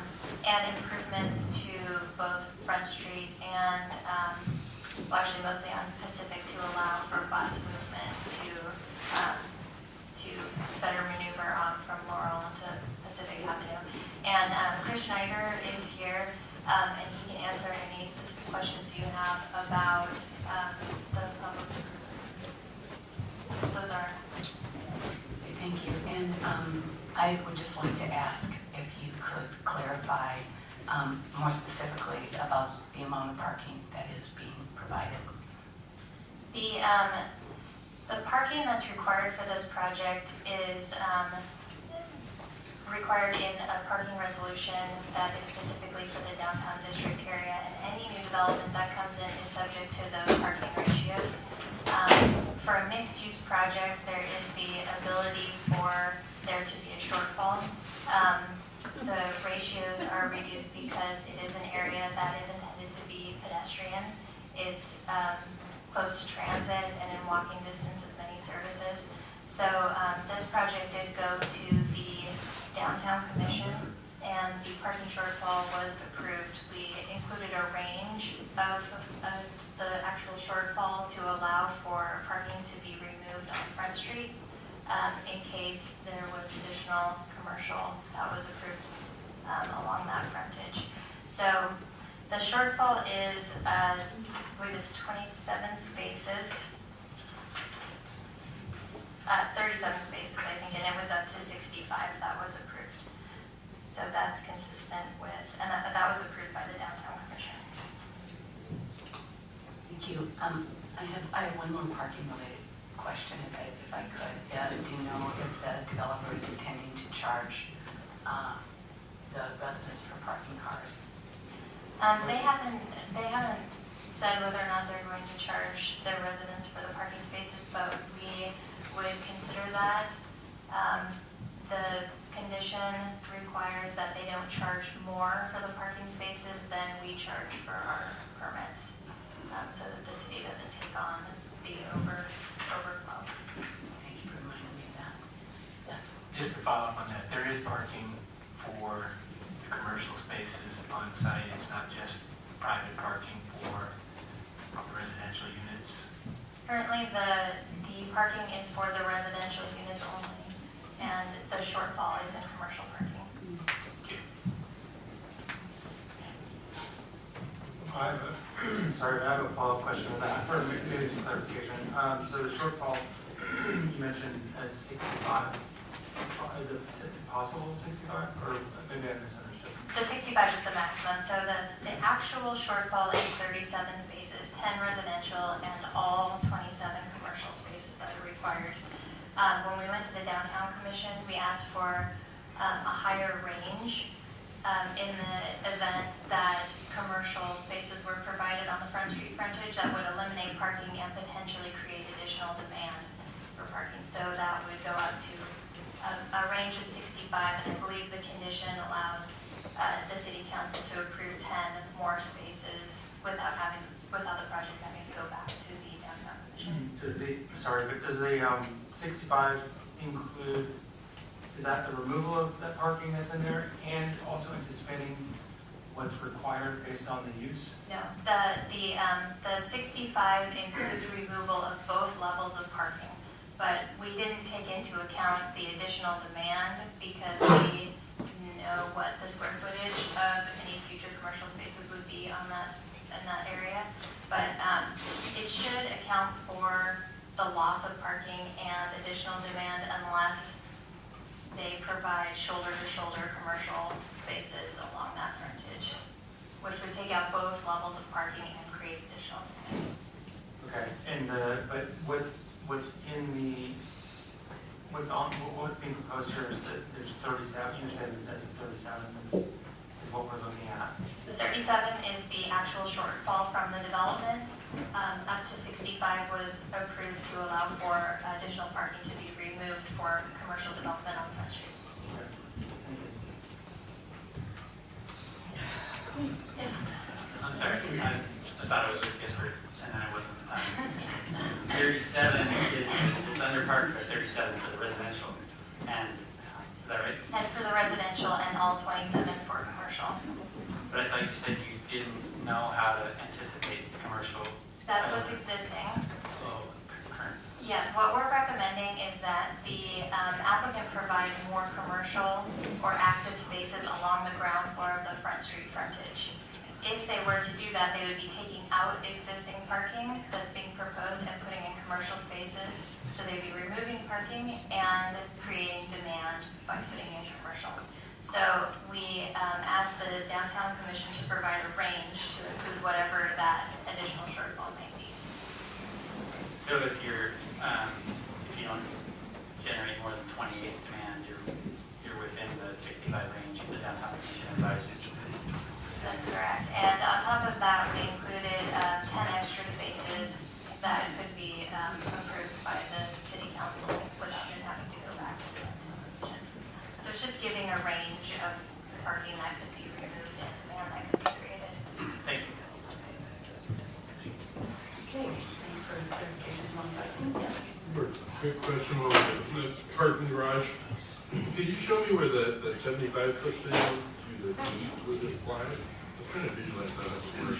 I think the idea is that you can stack up in there. Yeah. Doesn't that go pretty deep into their garage? It does. And Let's not show here. yeah, I don't think I have the civil plans on here. Let me see if I can pull them out off of their screen. Generally, it's fine.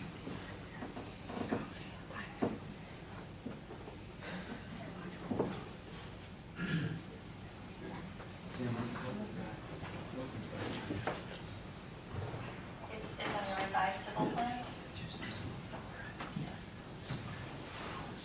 I see it's the civil, but not the. Oops.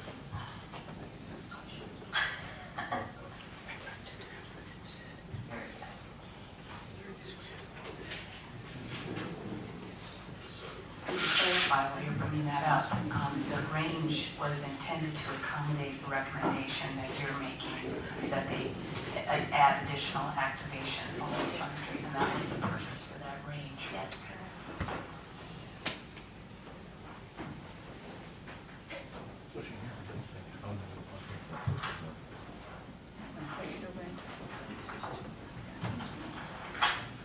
No, it's not shown on the civil plans either, but it is, yeah, it would be located 75 feet into the garage from the driveway. Got it. And I believe that it allowed for the stacking of 3 cars on the site. 3 cars to stack on the site. Okay, thank you. Well, we seem to be on parking and with a segue to the recommendation for what activating Front Street. And do commissioners have any comments on that?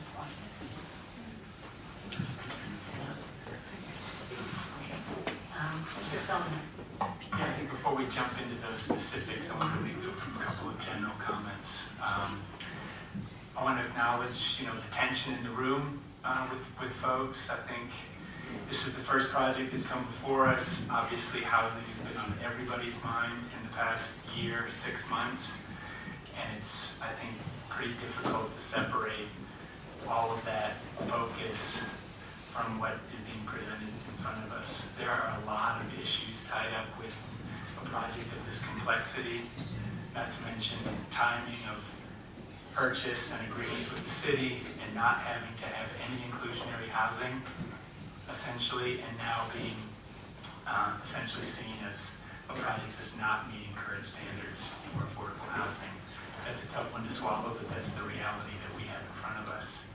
I happen to think that this is a pretty unique solution to the inclusionary housing situation, that we could have potentially units located very close to this project and in a much larger project that is supported by the city, and in the end will deliver significantly more units to our community. So I don't think that point, I think we cannot lose sight of that point. So there's been a lot of discussion about how can you approve a project that's not meeting the current requirements. I think that's far from the truth if we want to really get in and understand what's happening here. So I do appreciate people's comments, but I think from where I stand, this is a great example of addressing our new downtown zoning regulations without getting into the design itself. I think it's been a good test of what those design guidelines and conditions have brought forward. I think we're going to have a much more successful project based on that exercise compared to the conditions that we had a year ago. This project is in the right location. I was involved with the 206-unit affordable housing project on the west side, which is now called Pacific Shores. It was Monarch Village at the time it was built. That's on 7.5 acres of land.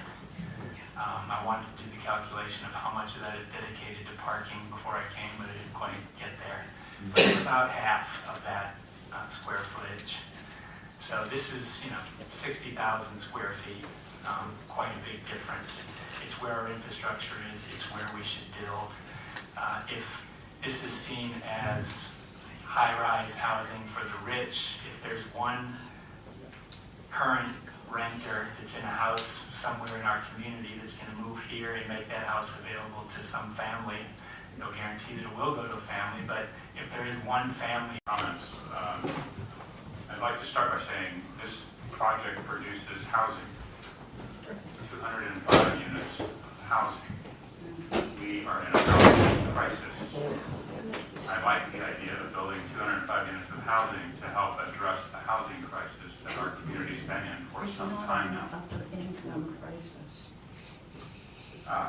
With regards to its location, I can't think of a better location next to our transit center. I am a firm believer that transit-oriented development is the environmentally superior way of developing anything in the future.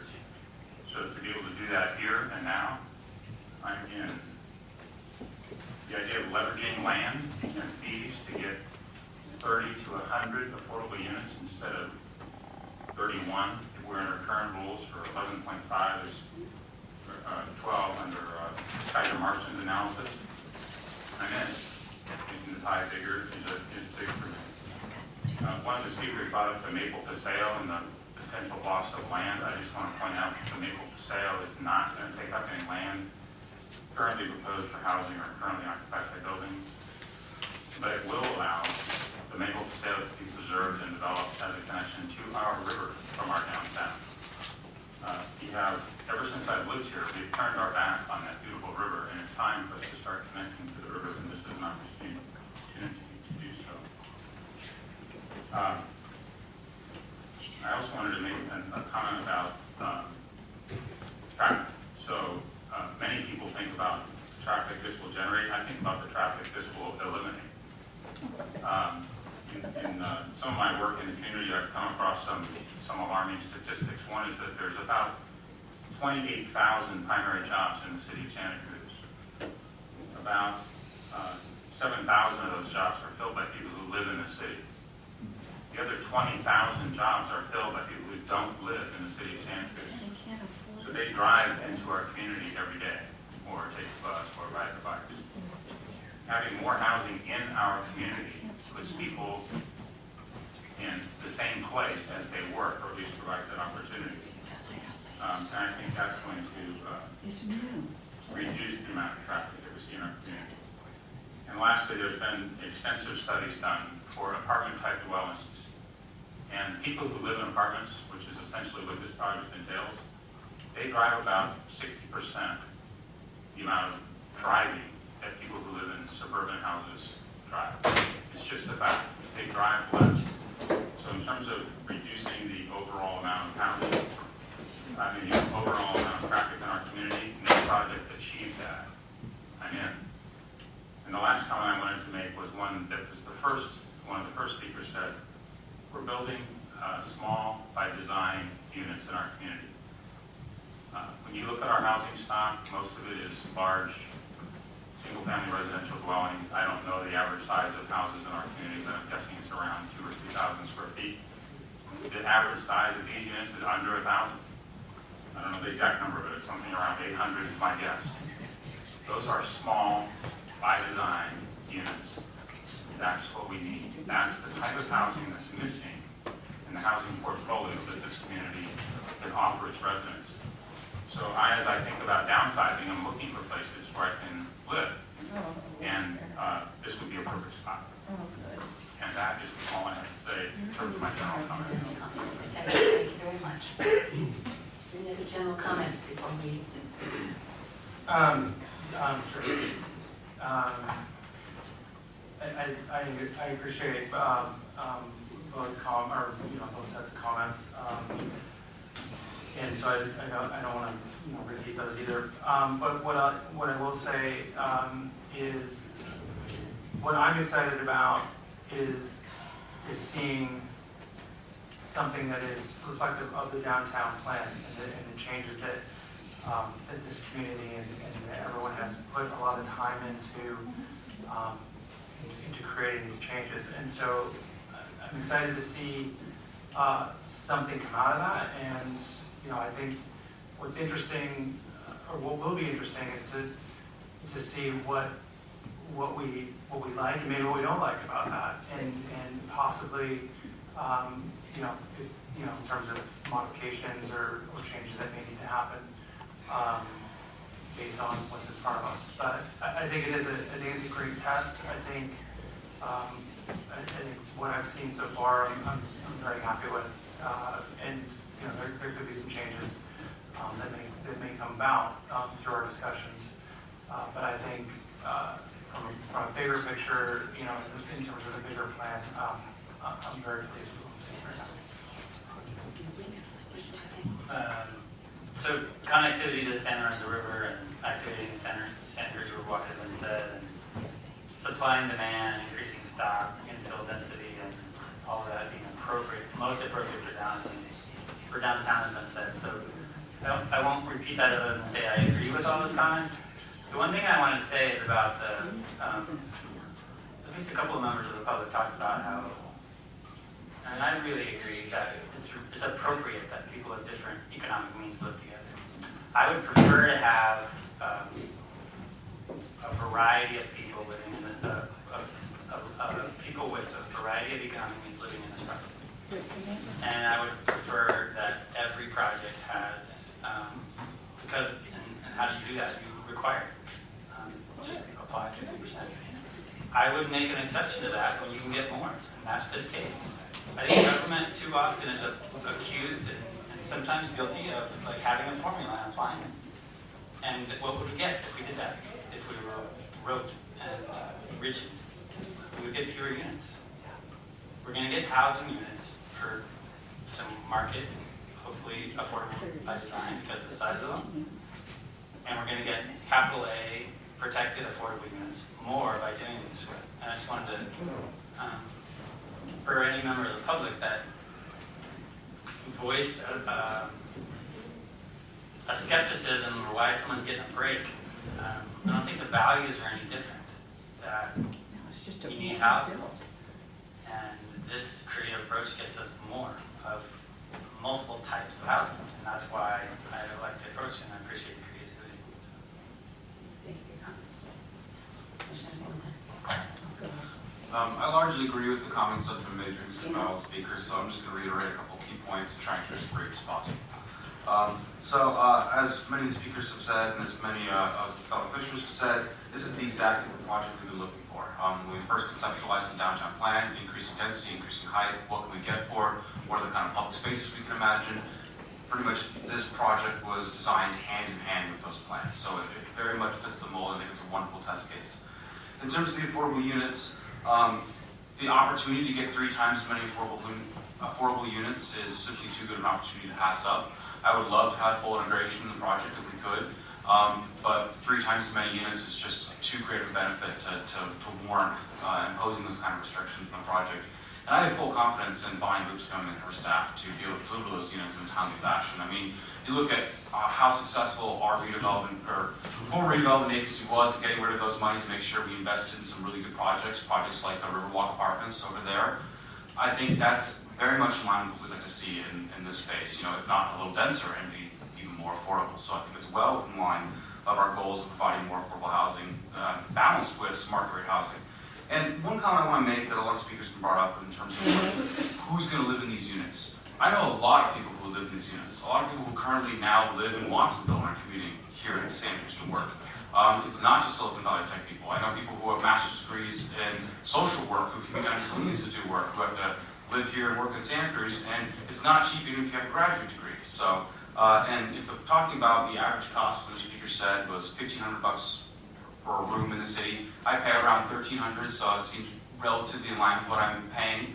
My house is about 130 years old, so in terms of the state of our housing stock, we could really use an upgrade on that. I'm paying $1,300 for a 120-year-old room in the city of Santa Cruz. The marginal cost difference that these units are going to be made available to seems well within reason to get some of those folks who are probably overpaying for less quality housing to get them into the newer housing to free up space for other people to be able to move into those units. That makes sense to me, and I know people who would benefit and do exactly that, so it's not just anecdotal. In terms of more sustainable, we know that transit-oriented development is the way to go. We know getting as close to, if not adjacent to transit, is by far the most effective and sustainable way of developing housing. Uses less water, less car trips, all around. I won't beat it to death anymore. And people who are commuting elsewhere from the city now into the city and reducing those car trips, that's important to me. And the last thing I want to say is that this project is in my backyard. I live about 3 blocks away on Maple Street. I would gladly have this project in my backyard. I want to see it. I want to see the kind of people that are come to live in this project. I want to see more people taking advantage of the metro system. I want to see some new frontage businesses there. So I'm very happy to see the project. Generally, I think we're going to get into the details and flesh out kind of a lot more about stylistic stuff. But in general, I like the direction this is heading. I think this is a great test case. So happy we're here today. I was pretty excited tonight seeing this project and coming in. It's been a long time coming. I wanted to pull back a little bit on the history and just recognize the downtown plan subcommittee that we had, which was incredible. The developers gave a lot. There was a lot of back and forth. It was a very collaborative process. It was respectful, and I'm very happy to see a project meeting those freshly redone guidelines generally before us. So I'm totally up for this one. I don't want to get into negativity, but some of the comments, I just wrote down a few things: gentrification, table the plan, force the developers, not viable, no shadow study, it's a plum job, fascism. This is not how we build housing. So I just wanted to say that. I respect everyone's opinions, but compared to staff and the supporters of housing who are working continuously to support each other and get these things done, I just have to recognize you're either saying yes to housing or no to housing. I'm here to say yes to housing. Of course, I've got some requests coming. It's not just a blank slate. This is a huge building. It's really important for downtown. And I can't think of any other building that will have this much effect on the architecture and the streetscape. And then I just have to say thank you to the development team right off the bat. I mean, you guys are investing a whole ton of money, 80 to 100 million, maybe, we don't know, in our community. And thank you for doing that. And it gets me mad the way this community treats development, that it's, you're not doing enough, and da-da-da-da-da. So we've had this conversation over and over. I'm getting a little fired up about it, but thank you again for being here. I truly appreciate it. I'm excited to see this one get out. We'll get into some details. They're very minor.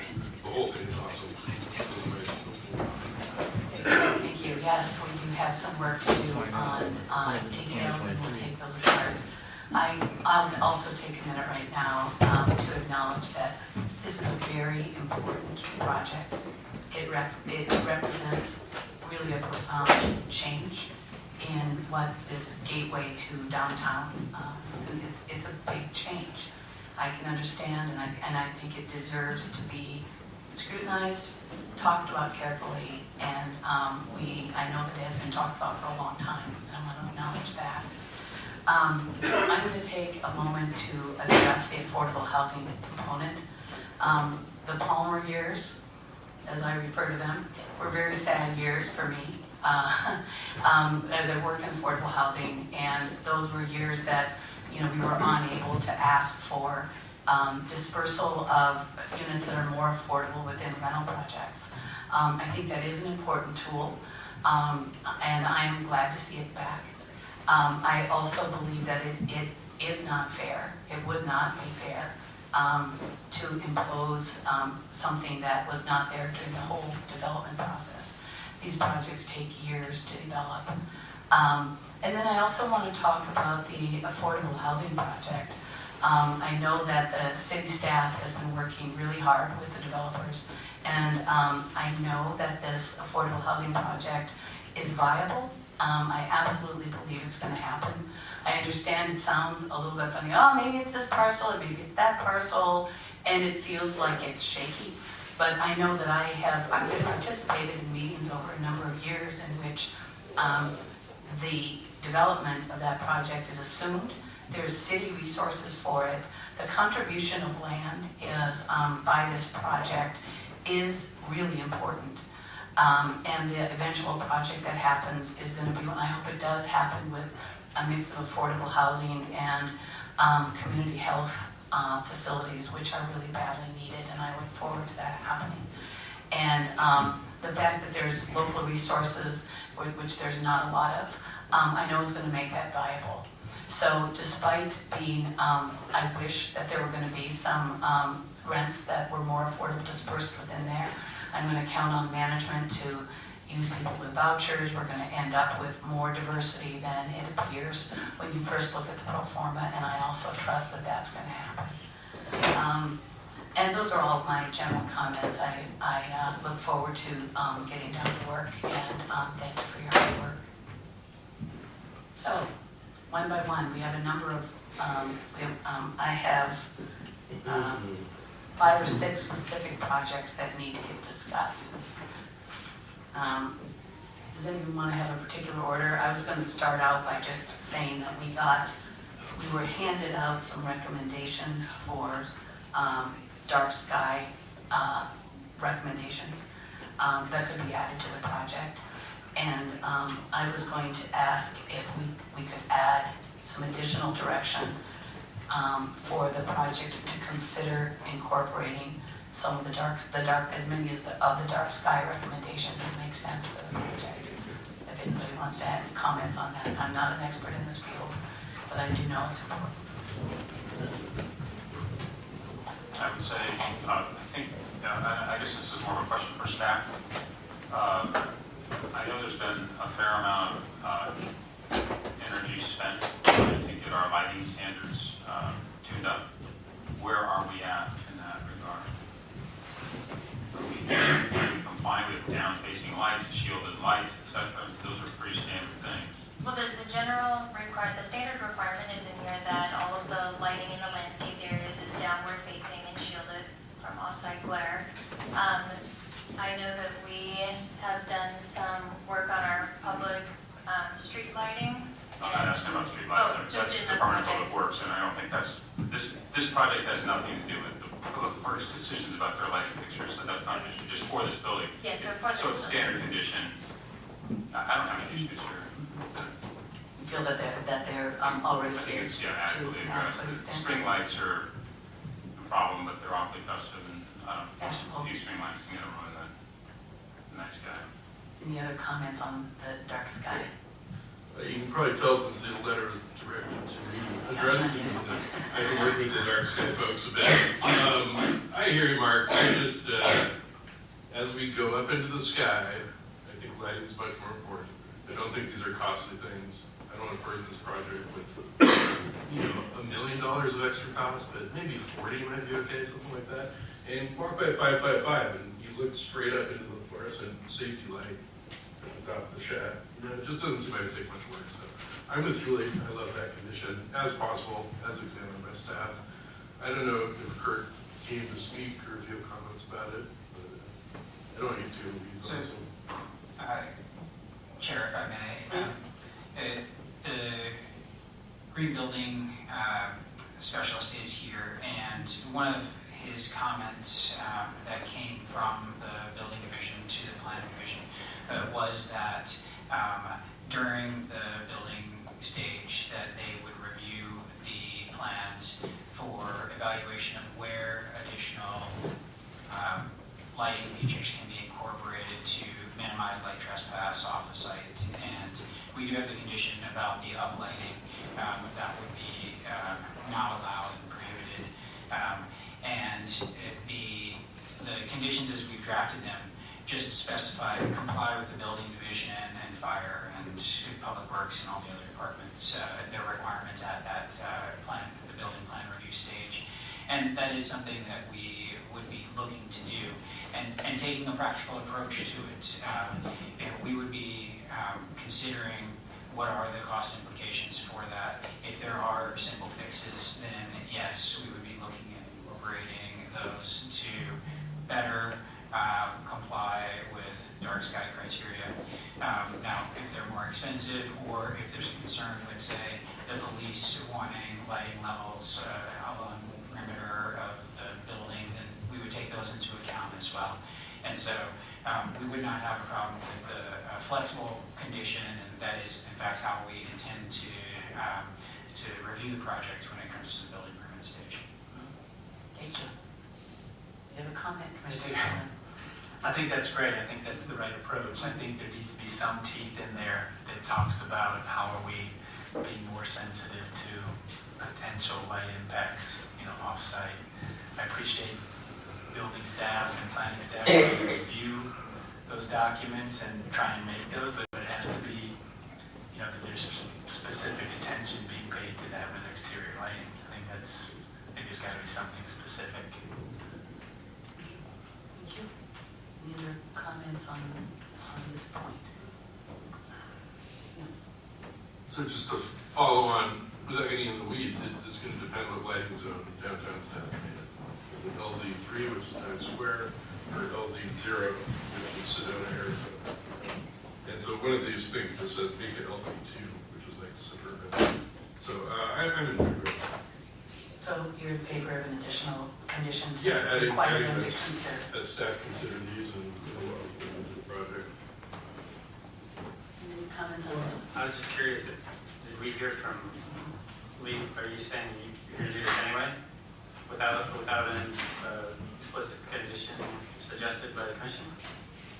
That is correct. So I've got the language here that came from our green building specialist, and it says, fourthly, this was a comment letter that they provided. Fourthly, the city encourages the project to explore exterior lighting and bug, which is backlight, uplight, glare, bug compliance for lighting zone 2 in lieu of the required lighting zone 3 compliance, while acknowledging the planned exterior awnings. It's loose in that it encourages the project to explore that, and so that allows us to have that flexibility. It is not an explicit requirement, and frankly, I wouldn't want to put a requirement of lighting zone to in our downtown. That would be, really setting a standard that would put the downtown, which is our most light-intensive area, at a lower level than other places. And so by having these provisions that say explore that and consider that, we have the ability to look at that, but also apply some practicality to it. I think that was the intent, is to have a recommendation to consider and explore, and I appreciate that at the building stage, those will be taken up one by one. An additional condition at this point sounds like it won't cause a problem, but we'll see if we get support. So let's move along to some other suggestions. I'm going to bring up the question of maybe for starters, I think we need to talk about overall design a little bit, but much of that is going to be related to the recommendations for Front Street activation and the ceiling height, and that may incorporate into the design questions. So I'm going to recommend that we start there. Would anybody like to take this up? We certainly heard a compelling argument for the design works this way, and it is a complex building. It certainly is. Please. It's hard for my brain to work that way and get into that specific so quickly, so I want to make a couple of quick comments overall. I think this building, has a lot of really good things going on from a articulation and massing standpoint, how the building meets the ground, the frontage along Pacific, most of Laural and front at the corner are all really nicely designed.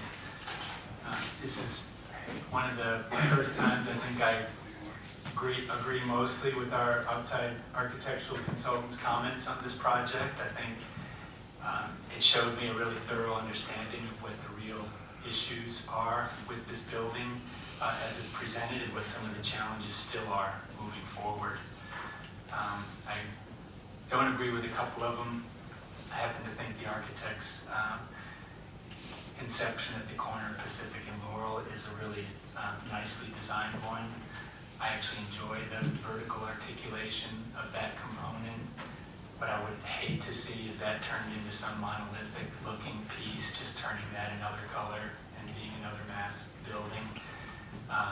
The two-tone and the vertical, skinnier delineation of the cladding actually makes that a much smaller looking facade than it would be if it were, one color. So I would strongly encourage we keep that component in the design.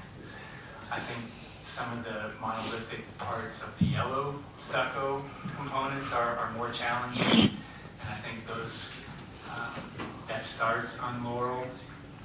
We get somewhat of a free pass on the backside of the building because it's a party wall that something eventually is going to move to, and what do you do with that? I think there's enough articulation of that facade to say it's not going to look like a leftover component. There's things with the screening and articulation of materials and setback vertically that will allow at least that to exist for a while on its own. And it's really about the ground floor for me. So breaking up that massing on Laural, I think, is a significant piece. It could be done with changing the fenestration, how windows and balconies interact to break that up into a smaller component. So it may not need to be a very significant revision to that. The ground floor is something I also feel strongly about. I don't know how much commercial or what the right number is, but we have one shot to get this right. We know Front Street is probably going to develop pretty quickly with the size of lots between the river and Front Street itself. Those are going to be smaller projects that are more feasible and are going to go quick. And if we don't put the right things there now, I think we're going to be, mad that we didn't. And on Laural, I think there's, we're talking minor articulation to some of those areas that don't have as much right now. I'm looking for potentially a little bit more articulation of the commercial and softening of those edges, but it's minor, not a major idea. Can I ask for clarification on what you are suggesting about breaking up Front Street? Are you saying that you support the staff recommendation to add additional? Can we look at the Front Street elevation or perspective on that side? Yes, I'm saying I agree with staff's recommendation to further activate the ground floor. I think the language that staff is proposing is vague enough to allow for a variety of solutions to that condition. It's not saying to only do that with adding more commercial space. It's allowing ways of enhancing the pedestrian experience in other ways.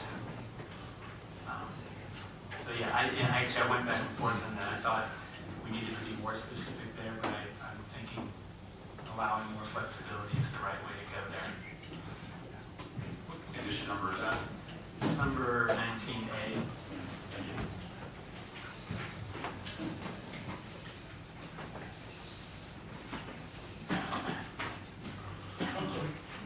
Commissioner Kennedy. I fully support staff's recommendation. Like when I saw that, that's not going to work. It's a 100-foot dead space wall. I also consider, thinking about the future project that this isn't, that would have extended to what this had. That's a project with 4 fronts. This project's, it's okay, it's a different project, it's got that big blank wall, fine, it's good. This still has 3 fronts, and that still looks like the back of the building. So I get it, it's tricky, you gotta have your trash room somewhere, but I need something else to happen there. This is my one, seriously, my one big, on this project. The rest are fine tuning it. Detail things are here. You get to speak to it some more. I think we'll collect comments and we'll talk more about how we're going to do this with staff. You made a very strong case about what it is you're balancing. Other comments? I'll agree with